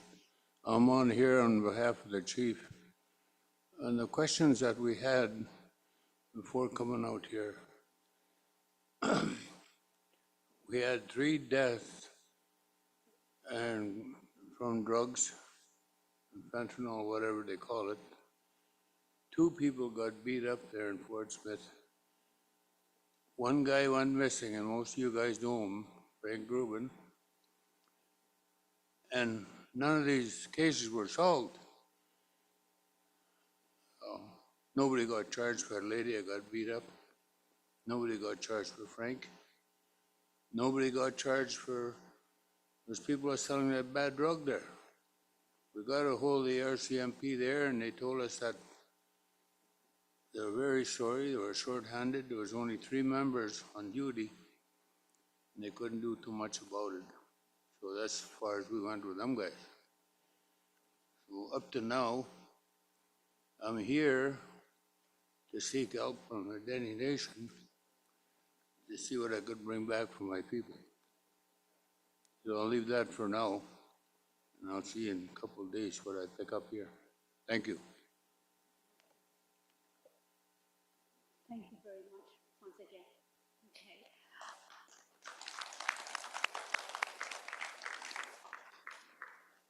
I think that the next thing that we have on our agenda after this great presentation is that we have refreshment break. I know you guys are just really happy. Eh? And then we also have the topic about talking about the Dene Nation Task Force after that. So usually when you say refreshment break, everybody runs, but these people are really dedicated here. So do you just want to continue on to the next one, or do you still want to take the break? Take a break? Okay. And Herbie says so, so it shall be done. Okay.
You want to think of it, come on.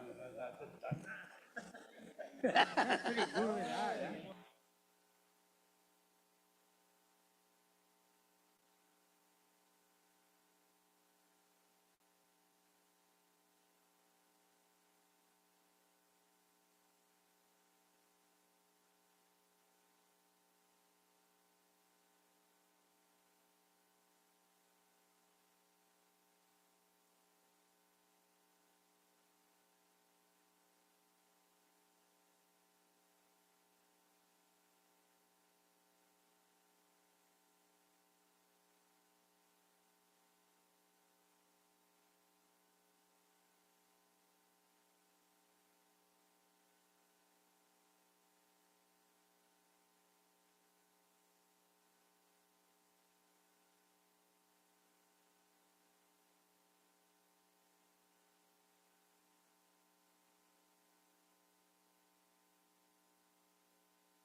Order and quote.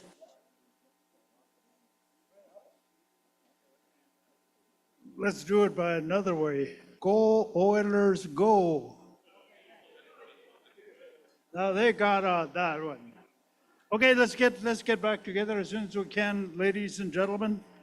We want to try to keep to the agenda as much as possible so we can be out of here sooner and start talking among ourselves on this very important issues and maybe continue to do what we've been talking about here.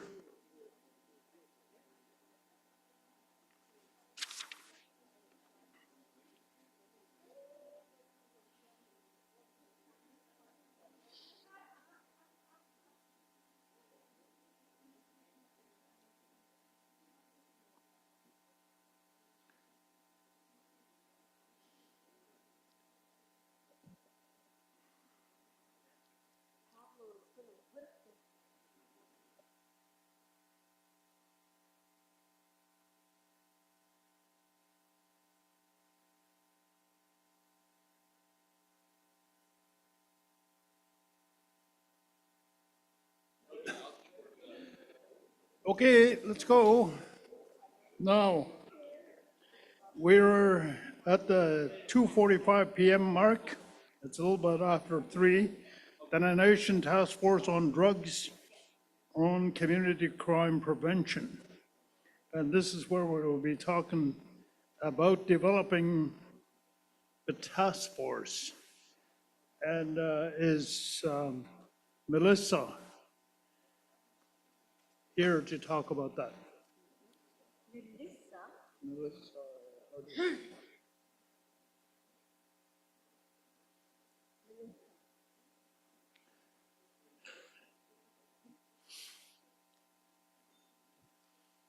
I can talk about it. Go Oilers, go.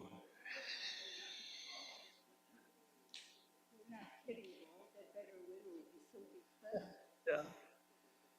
I think part of the resolution for today should be everybody wear Oilers jersey tomorrow.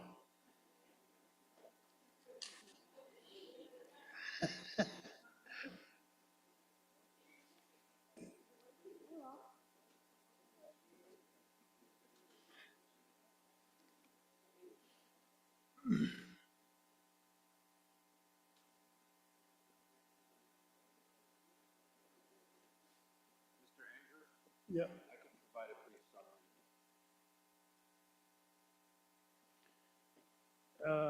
While we're doing that, Phil is going to help us out with that. Phil, the floor is yours. Thank you very much, Mr. Chair. Just in case people don't know me, my name is Phil Moonson. I'm the CEO of the Dene Nation. So this task force was identified by the chiefs of the SOT2 during several discussions at the leadership level. I think other regions have also identified it, but it was the chiefs of the SOT2 that moved and seconded the motions. They have requested the Dene Nation to begin to establish or look into a task force to look into combating drugs, violence, drug dealers in the communities.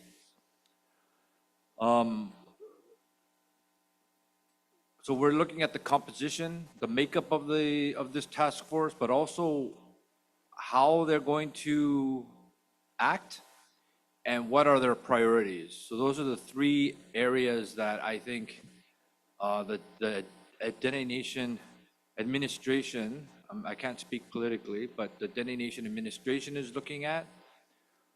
During the previous discussion, some of the topics that was prioritized in the notes was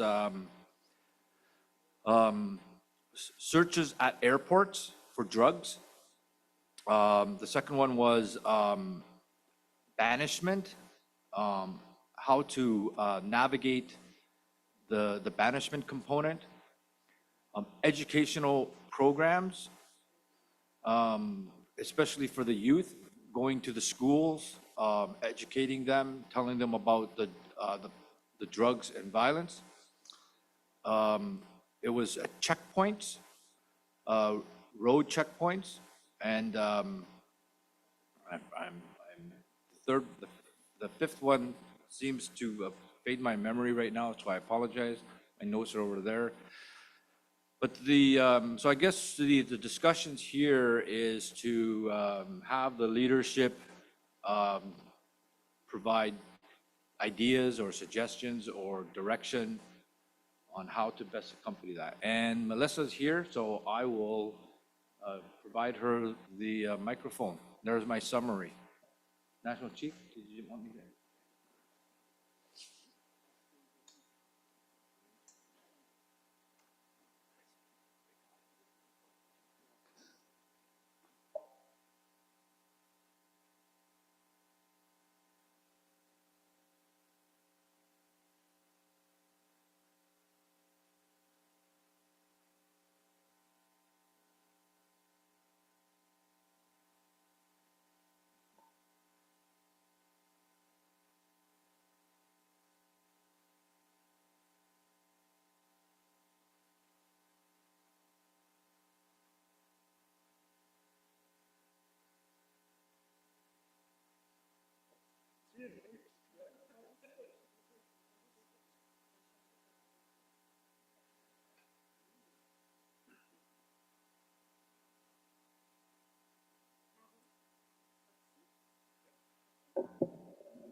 Good afternoon.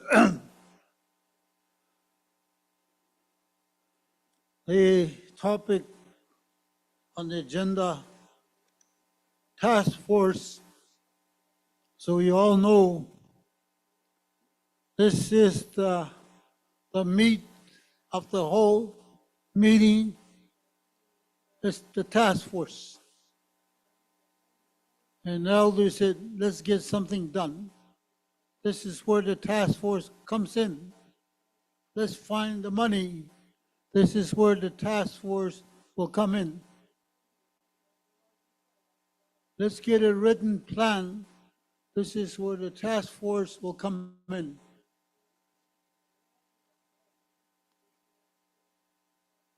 I'm not too familiar about the past, how things went. But I'm familiar with some experience related to business. It's the same thing, similar. If your business is failing, you put a team together right away and create a business plan to get you out of trouble. This is what task force is about. We want a leadership to understand the task force, have a discussion. If that's the way the leadership want to go, we will create a task force.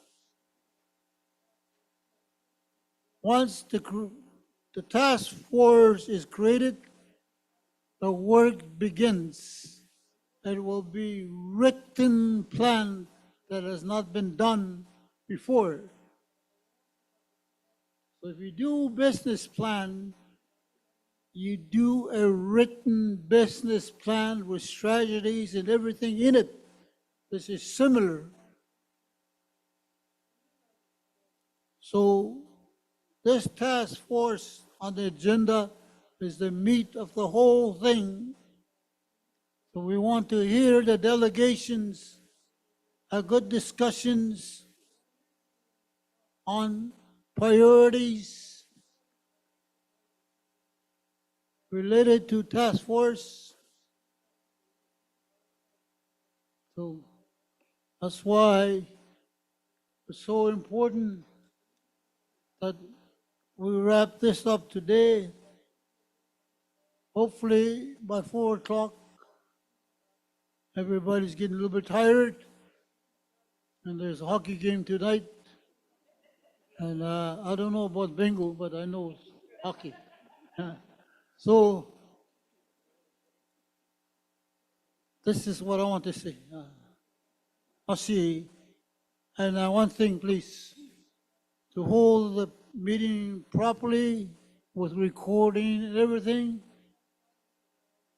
address yourself to the chair, and the chair will acknowledge you, and only then you speak. So we control the meeting. Don't go from one person to the other person. That's not how we do meetings. Thank you very much. Thank you.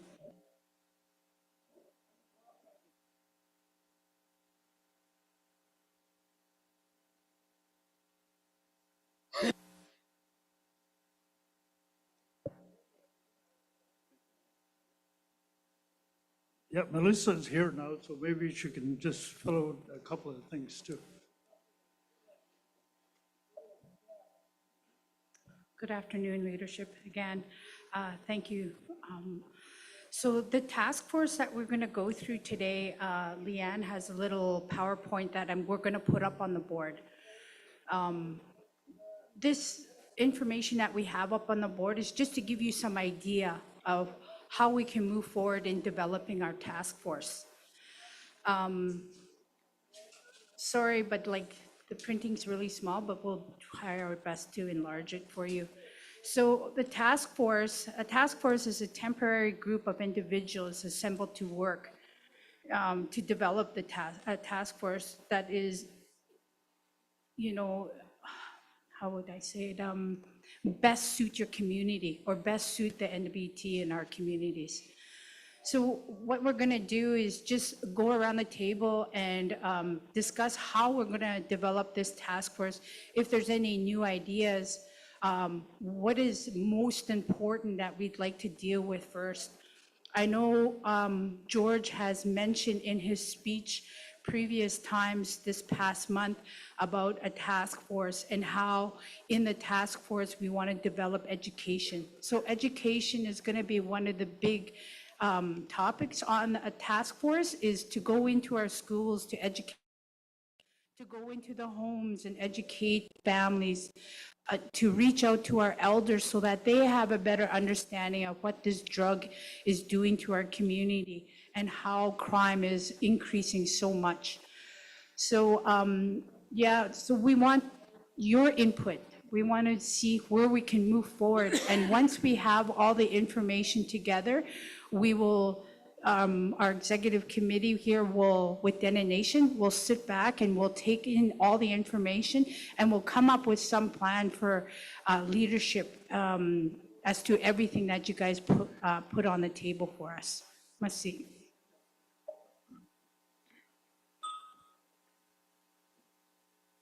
Okay, on that, any kind of discussion, any thoughts that people have about it? Like it was said earlier, composition, how will it be made up? Yeah, what they will do. Those are some of the kind of things that we're talking about. And we want to finish by 4 today, but we're going to continue with it tomorrow morning also. So we don't have to rush because we'll continue with this discussion tomorrow morning. Okay, just to help that, I had a couple of people. First of all, we'll go to Grand Chief of DHO, and then we'll go to the South too.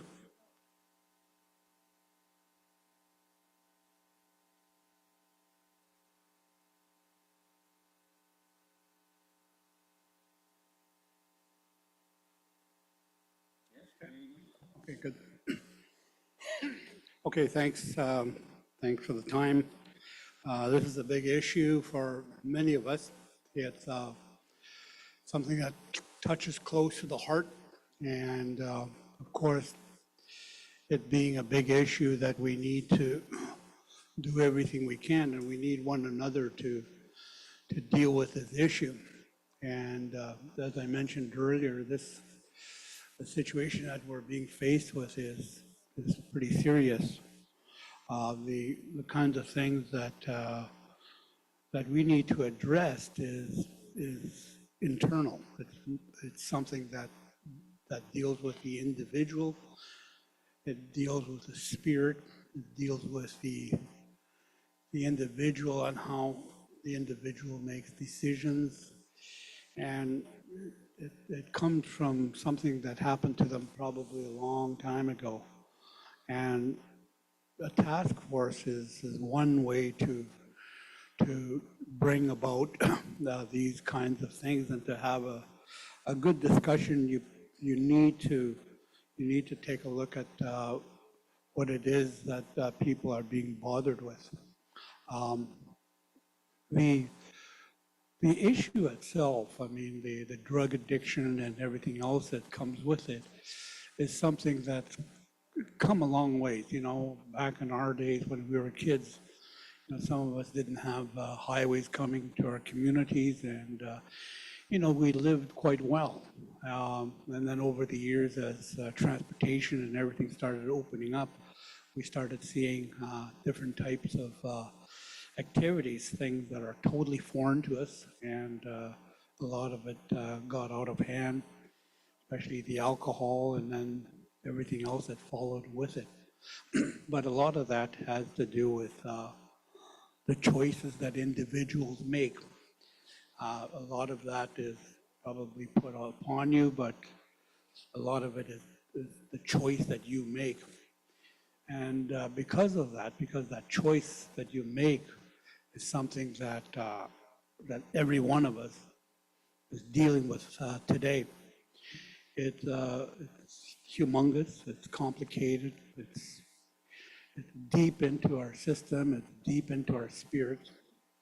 And when we take a look at it, we look at the land that we love, you know, where we came from the bush camps, those beautiful camps that we have on the rivers, along the lakes.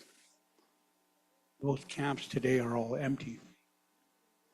Nothing but ashes and old dried spruce boughs laying on the ground.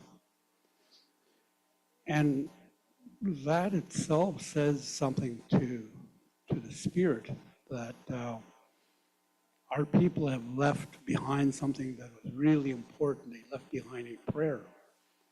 They left behind a way of life, and to move into a community to actually start living that community lifestyle. But that community lifestyle has changed drastically with the incoming of drugs. And a lot of that comes into a community, but of course it's because of your own choice.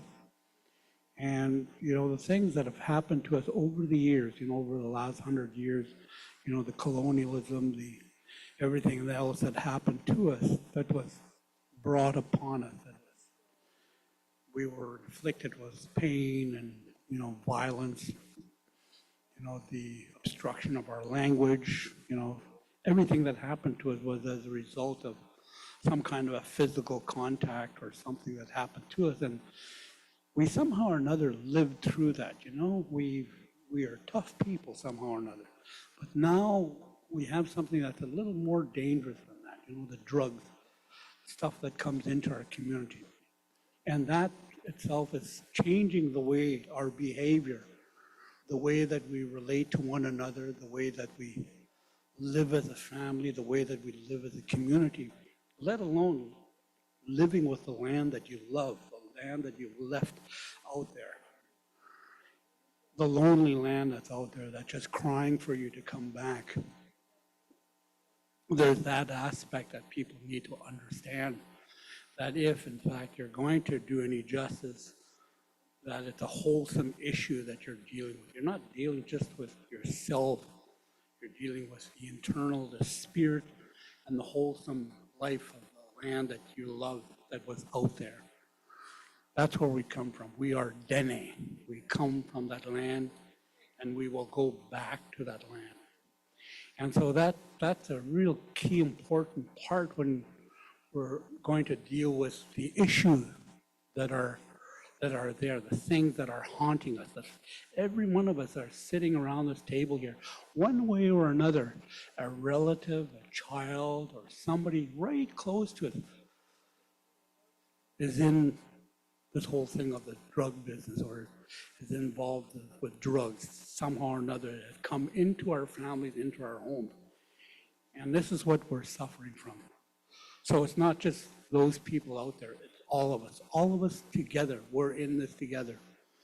And we have to deal with it.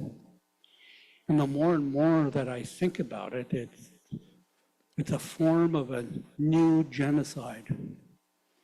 And it's a genocide that's something that was done to us before, but this is a new type of genocide. It's a genocide that we've inflicted upon ourselves. We've destroyed our spirit. We've destroyed our own humanity. We've destroyed the way that we relate to one another. All for this thing of this drug that's out there. And so the task force is it has a humongous job that if in fact you're going to do any justice with it, it's got to be fully supported. And the leaders that are around the table here, we have to be fully involved in that. We have to give it its full support. The communities have got to give it its full support. Just because this task force, this body is created, the last thing that we want to do is, become like Pontius Pilate. We wash our hands and give it to some little group and let them deal with the problem. That's not the way it's going to work. It has to be done by all of us together. Even though it's painful, no matter how painful it is. And when I'm talking about pain, everybody here around this table know about pain. That's how you've got to approach it. You want to stop that pain. That pain is there, and you have to go in there and you have to fix it. That's where we need to go. I think we need to go deeper than we've done before. We probably need to get into the minds of our young people. We need to get in there to see what's making them tick, what's making them drop everything just for the purpose of this illicit drug. What is doing that? What is triggering that? Then we would start making headway, and then we can start talking about recovery. And it's up to the individuals also. You need to be telling these individuals that they have a problem.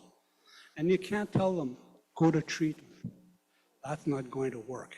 Don't scare them and tell them that they've got to go there or else. It's the worst thing that you could do. What you need to do is you need to be loving and you need to be forceful, still caring, and tell them that you need help. They themselves have got to make that decision. And what happens too in a lot of cases like with these people, these poor people that are locked in that little prison of theirs, they're inside of this bird cage and they've got it locked from the inside. Nobody can touch them. They're protected by that. You can go around and say you love them, but they feel protected. You need to wait until they can open that little door. There will be a time, there will be a moment, whether it's 3, 4 o'clock in the morning, they're out there partying or doing something, momentarily, they will phone you or phone somebody, a friend, and they will say, really important word, I need help. As soon as you hear that, you need to know exactly what to do right that moment. Phone somebody, get there, or if you can know where that person is, you know that they're at this place, you need to get there and you need to grab their hand and hang on to them. And once you've done that, then you can bring them out of that little cage or that little prison. And then you can start talking about help, the kind of help that you need to give them. And they themselves will all of a sudden feel a relief. But those are the kinds of things that you need to be doing. So for us, I mean, we're sitting around this table. We're dealing with pain, very sharp pain, some subtle pain that's just been there for a long time. And all of you know what that is. So the task force, I think it'll work, but we have to give it its full support and make it happen. Make it happen. And you people out there that are involved in this drug dealing, if you guys are out there, you're dealers out there, the chiefs are going to come and get you. mark my words, we know who you are. You're out there in those communities and we know your business. So please, you young people, if you have a soul, you have a spirit, you're out there, you want to get out of that mess, please come to us. Tell us that you need help, and we will be there. We will do everything we can to help you. So again, let the Creator take care of you, and don't be scared. Come forward. Thank you. Masicho.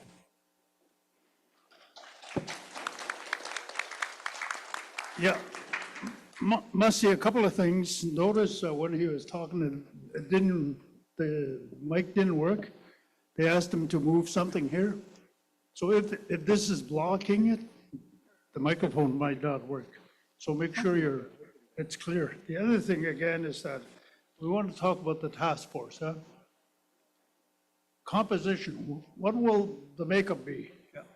Will it be chiefs? Will it be ordinary people? Non-Indigenous people sitting on it? Who will make up and how many people? 20 from every region? And what will they talk about? Banishment, education, checkpoints, some of the things that have been mentioned already. So those are the kind of things that Dene Nation wants to hear from you on those points that are really important. We're going to go to Sahtu Grand Chief Wilbert Koshan. Tate is going to speak on something, has a little diagram that he's going to speak on, so I'll let him take or pass on. Masi, Chairperson, Grand Chief. I'd like to just talk about a structure for this task force that I think would be successful and get that conversation started, everyone here. I believe that having one person from each region nominated would streamline the process. And then having that task force member meet with law enforcement and the chiefs on their own time in each of the regions, and then go from their region to a meeting with all other task force members would make this process the best. We have a lot of different nations that we need to represent, a lot of different geographical places, fly-in communities, road access communities, and regionally in all of our own communities, there's a lot of different issues. So we have to start in those regions and work together as chiefs, as leaders, and work with the law enforcement that's available right now. And whether that member or the representative is chosen by the council here, or we go back and choose a representative from our communities, or it's a chief, I believe one person per region who then works with all chiefs of their region and then meets at a point in the future, hopefully sooner than later, and then presents for the Dene Nation at some point soon would be the best structure. Merci.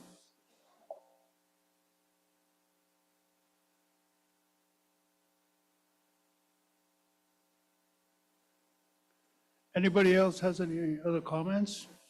For example, if the one is set up, when should it start? Go ahead.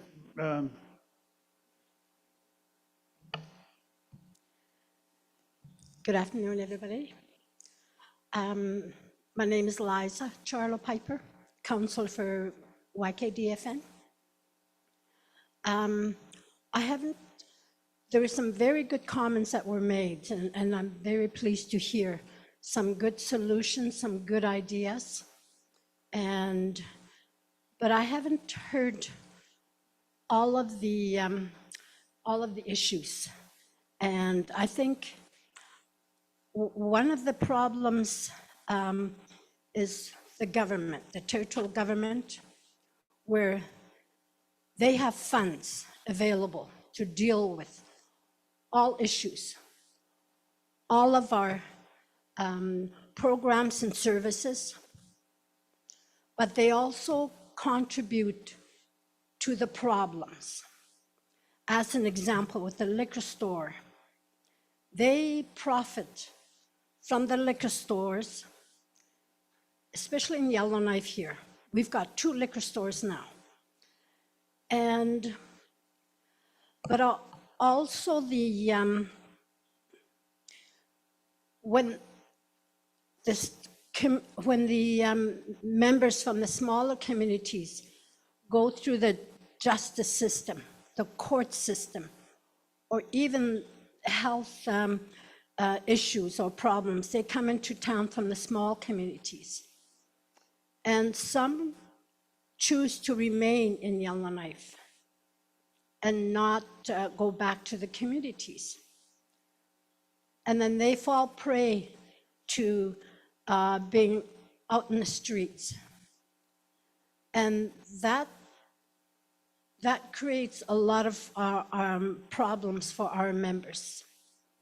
And then they fall into the alcohol system and the drug system, and it's sad to see, because these people are our people, our children, because we grew up out in the land. We're traditional people, we're Dene people with beliefs and values. And you don't hear the beliefs and values as much as we used to when we were younger, from our old traditional elders. And that needs to be, we need to work with that, because we are strong beliefs in our traditional cultural ways. We are strong people. We are gifted. And it's a matter of getting together and working together. And this is the task force, is what came to mind earlier as I was listening to some of the powerful chiefs that were talking. And we need to approach it in a prevention, to prevent alcohol and drugs coming to communities. We need to stand strong and maybe stop even the roadblocks and prevent the drug dealers and the alcoholism coming into the communities. Because we hear that happening down south in some communities, and I think it can be done. So I'm seeing this is a good approach, is forming this task force, and how the justice system, we need to have the members returning to the communities as planned, to avoid falling into problems out in the streets. So, and I think with the healing program, as well as with there's so much that can be provided, and it's available, and it's a matter of seeking proper funds. So also with the there's so many things that we've been in discussion, and I think we can come up with some good solutions, because like the elders had said earlier, working with our hearts and our mind always comes up with a positive outcome. And I think leave it to our elders, our great ancestors. Leave it in their hands, because they're there trying to help us. I also want to mention, being a former past president of Native Women's, there have been problems that we had to deal with. To this day, it's getting so big, right across the national and international as well. It's a big issue, and there again, it's the federal government of how they work with the people. And somebody mentioned earlier that they're having different people from different countries coming in, and I'm not prejudiced. I work with those people, but there are some problems that create that could be prevented, and there's more monies being provided to those people rather than to us. And we are treaty people. Those we have monies. It's a matter of how we work with it, how we work with the government, This is the government working with our treaty money. And I think it's a matter of the working with the government as well. Even if there are a problem, we need to share, as well as with the RCMP who had spoken earlier, and try and prevent, because it's not the problem here in the Northwest Territories only, but it's straight across Canada. And the Native women's have been getting fundings to avoid all these missing women. And it's not just women, it's little children and men and boys. And it's a scary situation, and I think we need to address all of those issues altogether. It maybe should be mentioned on the task force here as well. So I'm glad this task force is happening. Merci.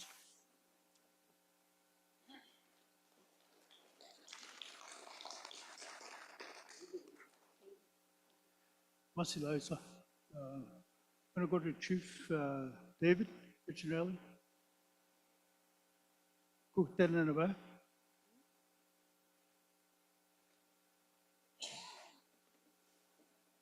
Merci. Today you won't go there's any Baba only children. I see the single neighbor was at this or go on there. Today you won't be getting drunk and alcohol. They get all to narity. A good hope is everyone goes in town. I do send there, they get all of them. I do sit down and get head.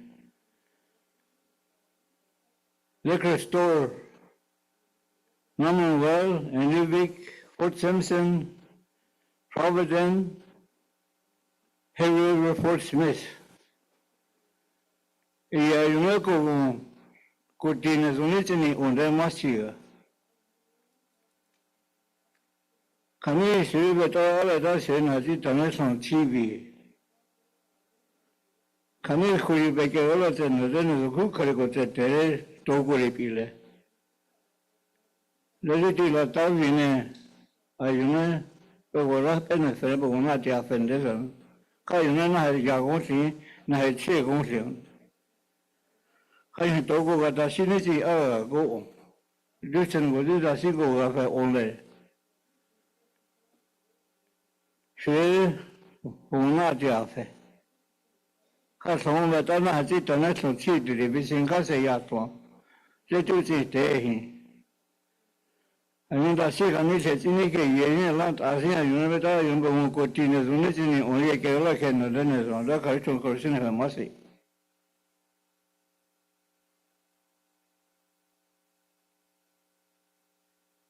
Thank you. Is there anybody else? Former chief of Tegawa to the Chokambana Rouge.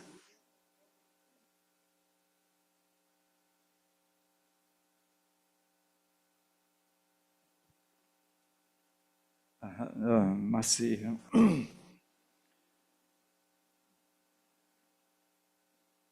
Men da tagedin di ka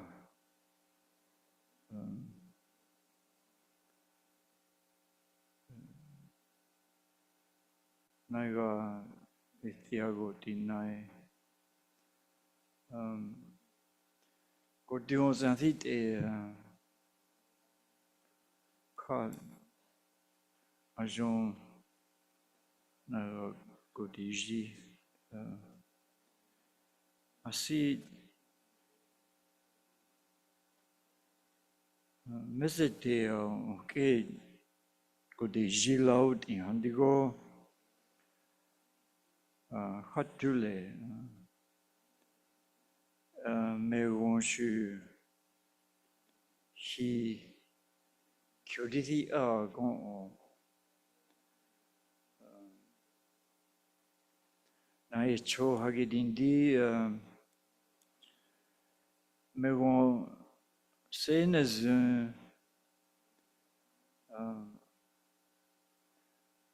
like me one is sene close de where close in this how to lay I see is moda in and the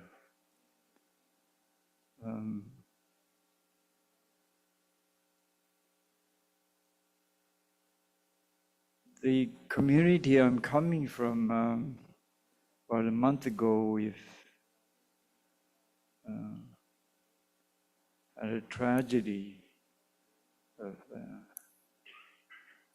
young person.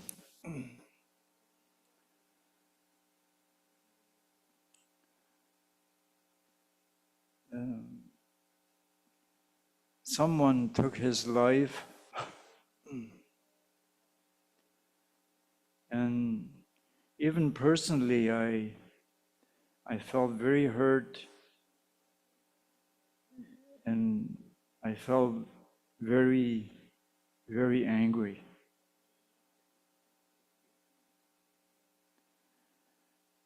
And yes, I agree with the other leaders here that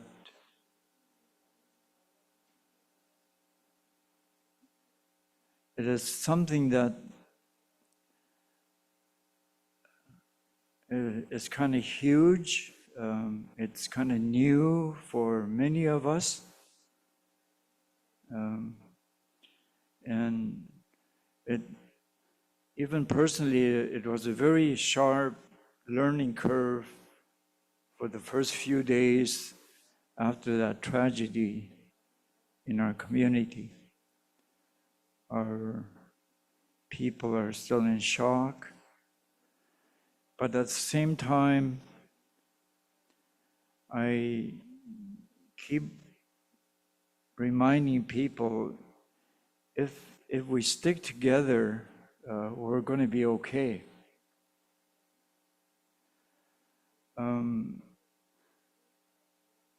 We're going to need everybody to be on side, and I was really encouraged by how the community of Fort Good Hope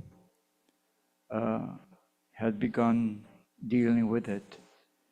And we, in our community, we were also told the solution has to come from our community, the basic will to deal with this.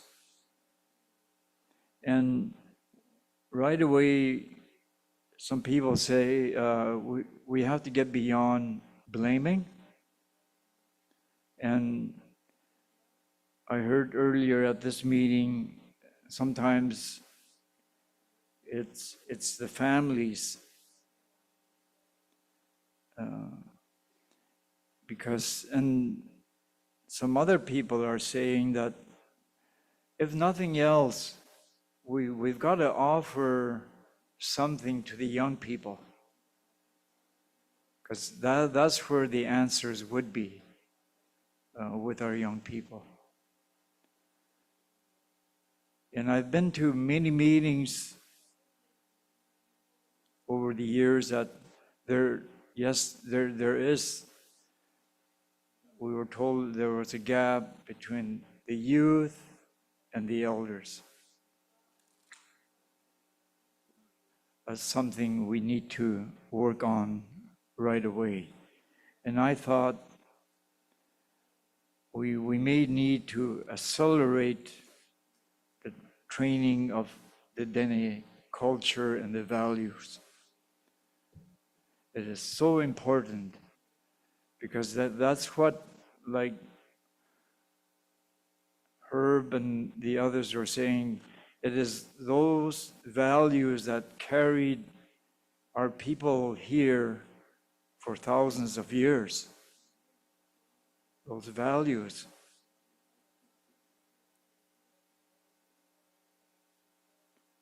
And the other thing that we were told in my community was as much time and resources it's going to take.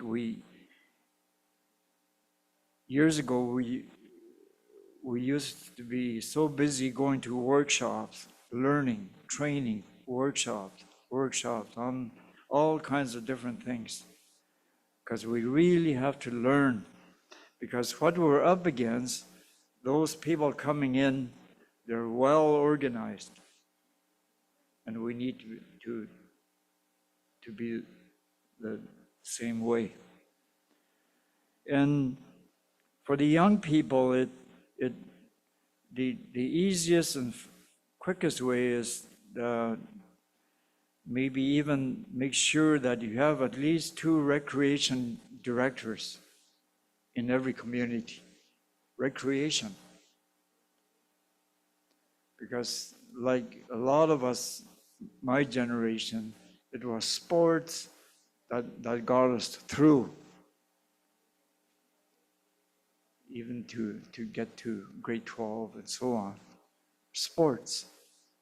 And at the same time, I keep hearing, once you get them busy, and then the elders have been saying,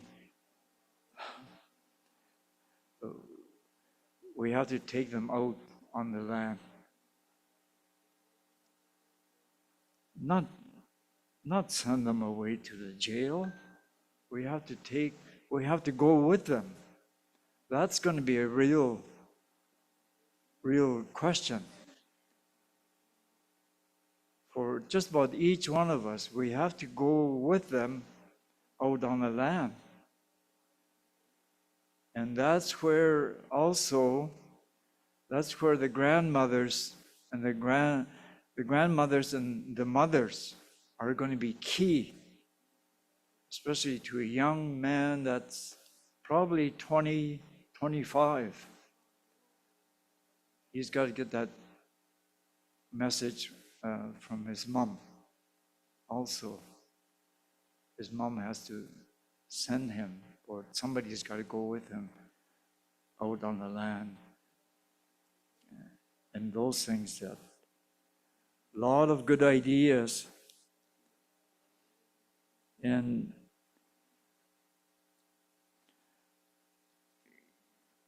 the task force sometimes you got to be very connected to each community, because even though there's 26 communities, each community is a little bit different. They've got their own ways. Even to get there, it's going to take a lot of work and a lot of learning very quickly.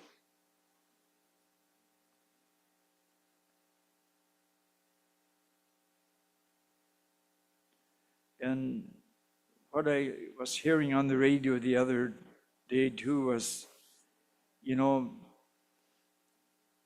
we will help train, we will help guide, but it's really going to depend on each group of young people in the community. If we can get to first base with them as soon as we can, because it's going to be theirs. Even that is probably an agenda on itself, the strategy, how we're going to do that as quickly as we can, and like many of you have mentioned, to do it in a good way.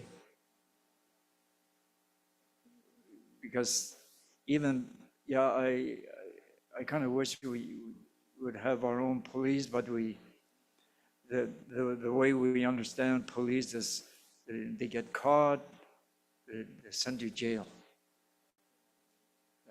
That's that's not where we want to go probably at this point, because we're going to need everybody. Probably because Lady Liz mentioned prevention first, and then we also have to think about the long term. Some of those issues, it's going to take some time. But the immediate thing is safety for our communities. And information. And it was a very steep learning curve for myself the past month. And make sure we have all the supports in place. And we have good people within the communities and within Dene Nation. They know where to get that money right away. Good proposal writers. We have a lot of them in our communities. If we gave them a good plan with a timeline and reporting, progress, maybe even a monthly meeting, because we're in crisis right now. And the governments, a lot of the governments, we heard this morning too, that a lot of governments will keep doing what they're doing.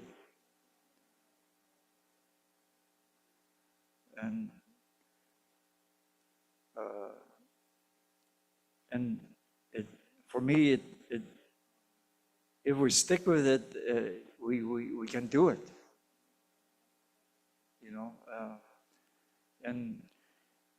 I think we're fortunate. Our land is still here, and our culture is still very strong, and we also have very good elders that can train.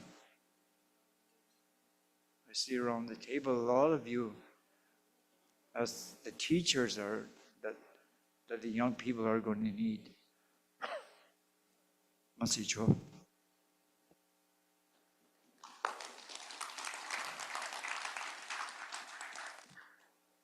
Masi Jokum, we have about 12 minutes left, so we're going to try to get as many people in as possible in that time. Again, task force. I want to go to, getting old, I can't even remember. I do apologize, I know. Tate. Yes, from Dene. Thank you. Well, thank you all for your comments. Just on the chairperson's words, I do want to remind everyone that we need to make tangible, actionable decisions today. And right now, that means deciding yes or no on a task force and what the structure, the composition is going to look like. That's why we're here right now.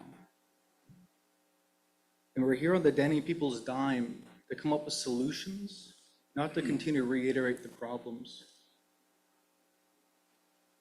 So I'd like to just see us talking about the composition of this force right now if we want to go ahead with that, Masi.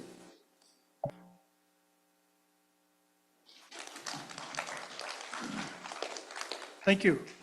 Sorry if I missed you, Chief Charlie, but Chief Robert Charlie. Yeah, thank you very much, Chief Robert Charlie Tedlichi from Inuvik. I was going to say the same thing that Tate mentioned, that we decide that we're going to proceed with the task force. We had a virtual meeting on April 2nd, and a lot of the chiefs were in attendance. And at that meeting, all the chiefs raised their issues. And along with raising their issues, they all came up with recommendations. So that would be a good starting place for the task force to look at those recommendations, find out which ones are commons, which ones we can action, which ones are going to take a little bit of time, but all the information is there. And we already have a resolution in the package that we can pass and start working on developing the task force, because we've had the discussion. We know what the issues are in the communities. Let's make a decision right now and say, yes, we're going to form a task force. Here's your marching orders. My suggestion is probably one from each region, but that would be, whether it's the chiefs or a designate would be up to the regions. So yes, let's go ahead with the task force. Thank you. Massey Chief, Grand Chief Norwegian. Yeah, thanks. Yeah, you just wanted to get into the composition of the task force. Just some ideas, just to toss it around here. I've scribbled down some ideas on what the composition should be. Again, because we have a large nation, many communities scattered right up and down the valley, that the composition should be made up of north and south representation. That should be balanced. That should be one key point to that. Roughly, you could probably have about 8 or 9 people on that. You would have to have a chair, somebody that can control traffic in the discussion. You would need to have, we definitely need to have the women involved in it, the youth, and the elder. Maybe for each of the regions, if it's going, this committee is going into that region, that a leader from that region should also sit in on that travel as they go into the community. Task force needs to go into every community, needs to listen, need to put a few days aside, sit down and just listen to people. Of course, then, the work, it should roughly take about 6 months to do it. And probably a staff of maybe about, staff is really important in this kind of work if you want to get it done right. A staff of maybe 4 people. You'd need to have a writer, a researcher, a logistic person, also maybe a healer, some kind of a healer or a counselor that would be able to assist with the work that you're doing, because from time to time you're going to be dealing with some pretty traumatic stuff there, and you need to have somebody that's qualified to deal with that. And almost final here, that you need to have a budget for something like this. There's just people out there, departments that are out there that are just raring to throw money at anything that's going to deal with these kinds of crises. So the group that comes together, or even the Dene Nation staff here, should immediately start looking at bringing money together, a good budget for something like this. And the focus of what this task force should be is to deal with the trauma, and to deal with the trauma and the pain of the people. And this should not just become a wide open discussion about the problems. The second part of the focus should be solutions. People need to start talking about solutions, how you're going to deal with it. And that should be the key to the task force, making sure that while people are talking about the pain, the problem, tell us about the solution. What ideas? What have you got? What will work? Give us some ideas. I think those are the kinds of things that we want to hear. I would like to hear, what are the solutions? How do you want to deal with that? So those are the kind of the things that I thought maybe I'd get some discussion on, Chair. Thank you. Masicho.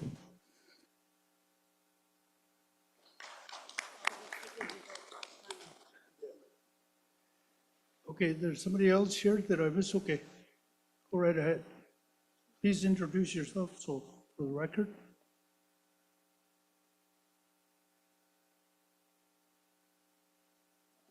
Masi, Chief Colin Puro from Fort Good Hope. hear you guys mentioning stuff about a task force. A few years ago, when we had a outbreak of COVID here in the NWT, we've had meetings with the health, the lady of the health, in charge of the health, doctor. But anyways, one of the solutions that we brought up was starting off a task force. That task force was going to be from each region coming together and taking one person from that region after working together and putting it together, a whole task force. That didn't happen. That got buried. But again, I see here, you want to start up a task force. It's easy to say we could start up a task force to combat drugs and all that. But right now, I can't say that, I'm going to jump in this task force, because right now we're all, and I'm going to say this honestly because you guys need to hear it.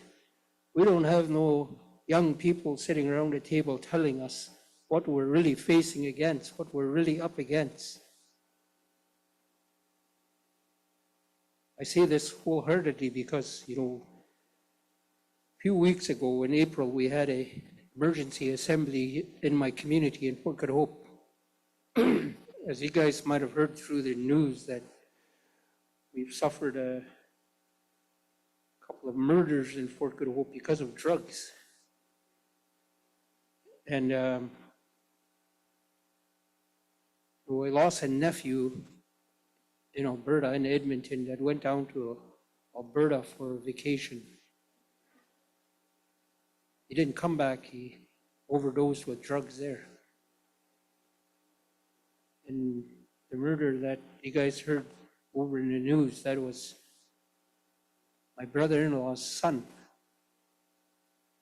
I was supposed to go down to Ottawa for a meeting, but I decided I'm going to stay home instead. So that very evening, this happened. This was what I was dealing with since December. I know that there's a lot of communities here around the table with leaders that dealt with numerous deaths over the past few months. And this is not easy to speak to, but as leaders, we gotta, always bring something to the table and make sure that everybody hears our youth. I have a number of youth that came forward in our emergency meeting to speak and let us know as leaders and our elders and parents know what we were facing, know what we were against. It's not something that you just say, I'm going to start up a task force and lead them. No, we got to sit down and really sit down with our youth and talk about it. And I'm happy that my youth came forward regardless of what they might have faced the next day in a community from their peers. But they still came forward, they still mentioned, they talked.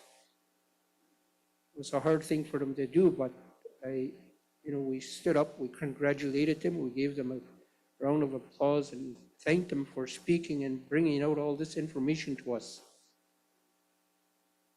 So with that, my community came out with a few recommendations that we must tackle. And you guys mentioned a couple of them. The other one was the alcohol. Alcohol and drugs go hand in hand. So that's one of the stuff that we had to take care of, was with the alcohol problem. And then right into the drug problem. It is true that we're facing something that your grandchildren, your children, in the schools might be threatened with. They're not going to tell you. They're not going to mention it. It's come to a point where we can't even give our children, if we're going to buy them groceries, we're going to have to take their receipts away. If we're going to buy them cigarettes, we got to open the cigarettes and take one out. If you're going to give them gas, you're going to have to pour the gas in yourself and make sure the jerry can stays there at your house. That's how bad it is. That's how strong this drug is. Your children, your grandchildren, your community members are not bad. It's just the power of the drug. Drug makes you do everything. The people that are addicted to are still the good people. They're still kind. They're still, they still say hi. They still help out and all that as much as they can. But it's a drug that's got them wrapped around their fingers. So I think, this task force, we're going to do it. And I agree with the gentleman sitting beside me and the other leaders that we're going to do it. We're going to have to take action and move with it. We can't come back here 6 months from now and come back with the same stories. We're going to have to move with this and make sure that we take our young people along when we're doing this task force. We use our young people. The young people have the information.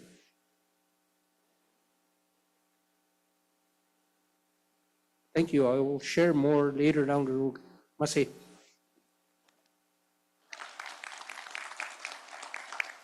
And must see, Chief. Thank you.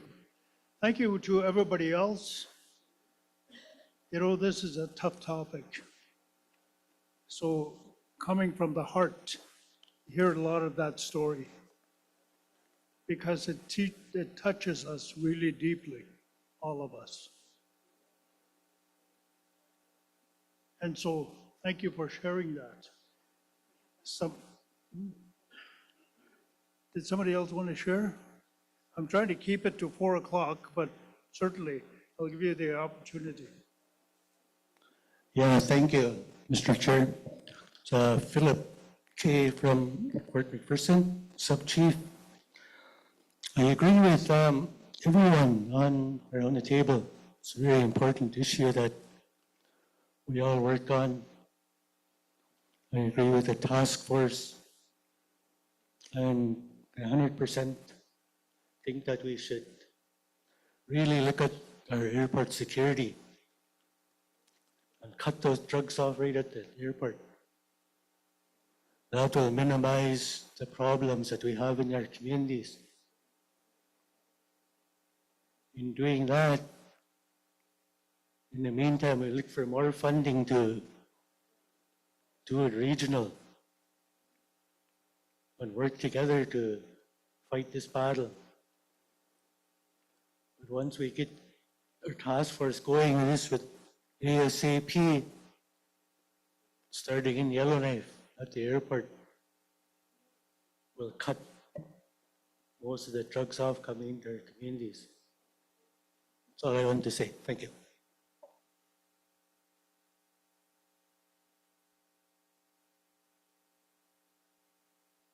Chief Wright, did you want to say something?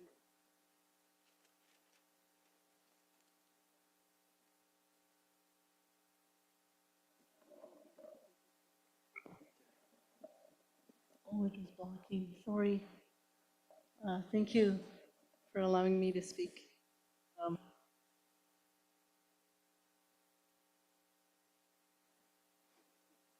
Hi. Doesn't like call-in, I guess.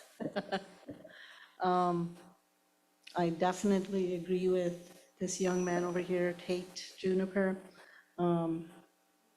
Chief Titlichi, on getting the task force done, getting our representatives from each of our regions. I don't agree with 6 months, though. I think even in just a couple months, the assembly will be held in Fort Good Hope in July.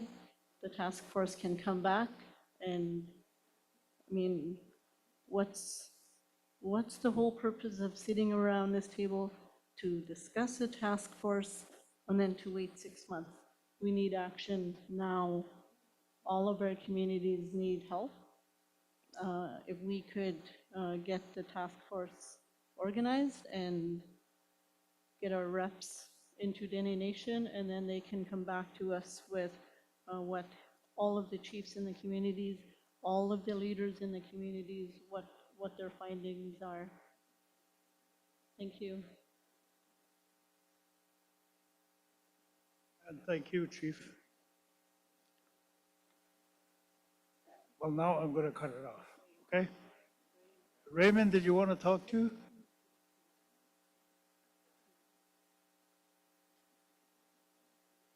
You got to move it around a little bit so that it's free of any object. Yeah, you're on. The assemblies on the Good Hope in the summertime, so we'll only have a couple of months. So as leaders of South 2 here, we're going to appoint them right now to be on a task force.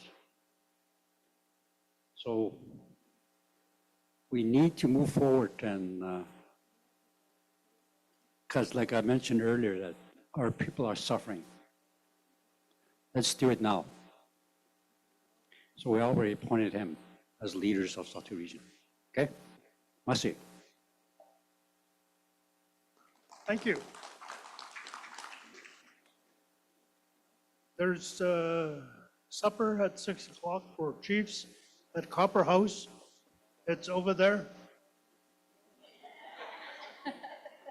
See, I went 3 times because it's far. Okay? So if you're hungry by 6 o'clock, you want somebody else to pay for it, go over there.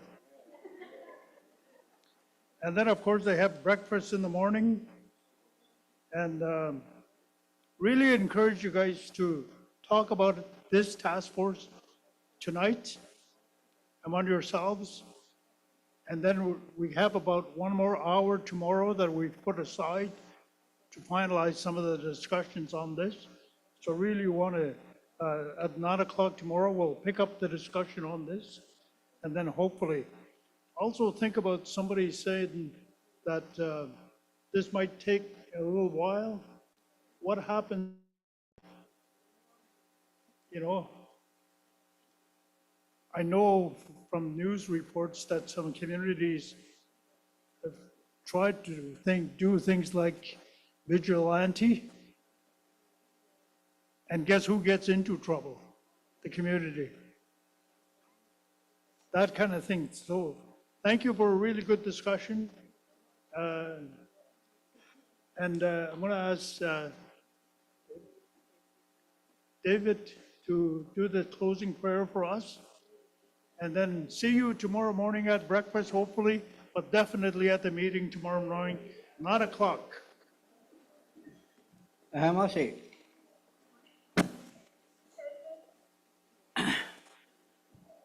Dene has a tihad, but our Oversight kasih so chualan as on mezoin teleson ikulu tenagangata inti negitire le rondile. I remember to go yasan around that. Sinai ayu na ti pedeston la tavine. Panelachin bonos tondo la ayu na hago yagorejon.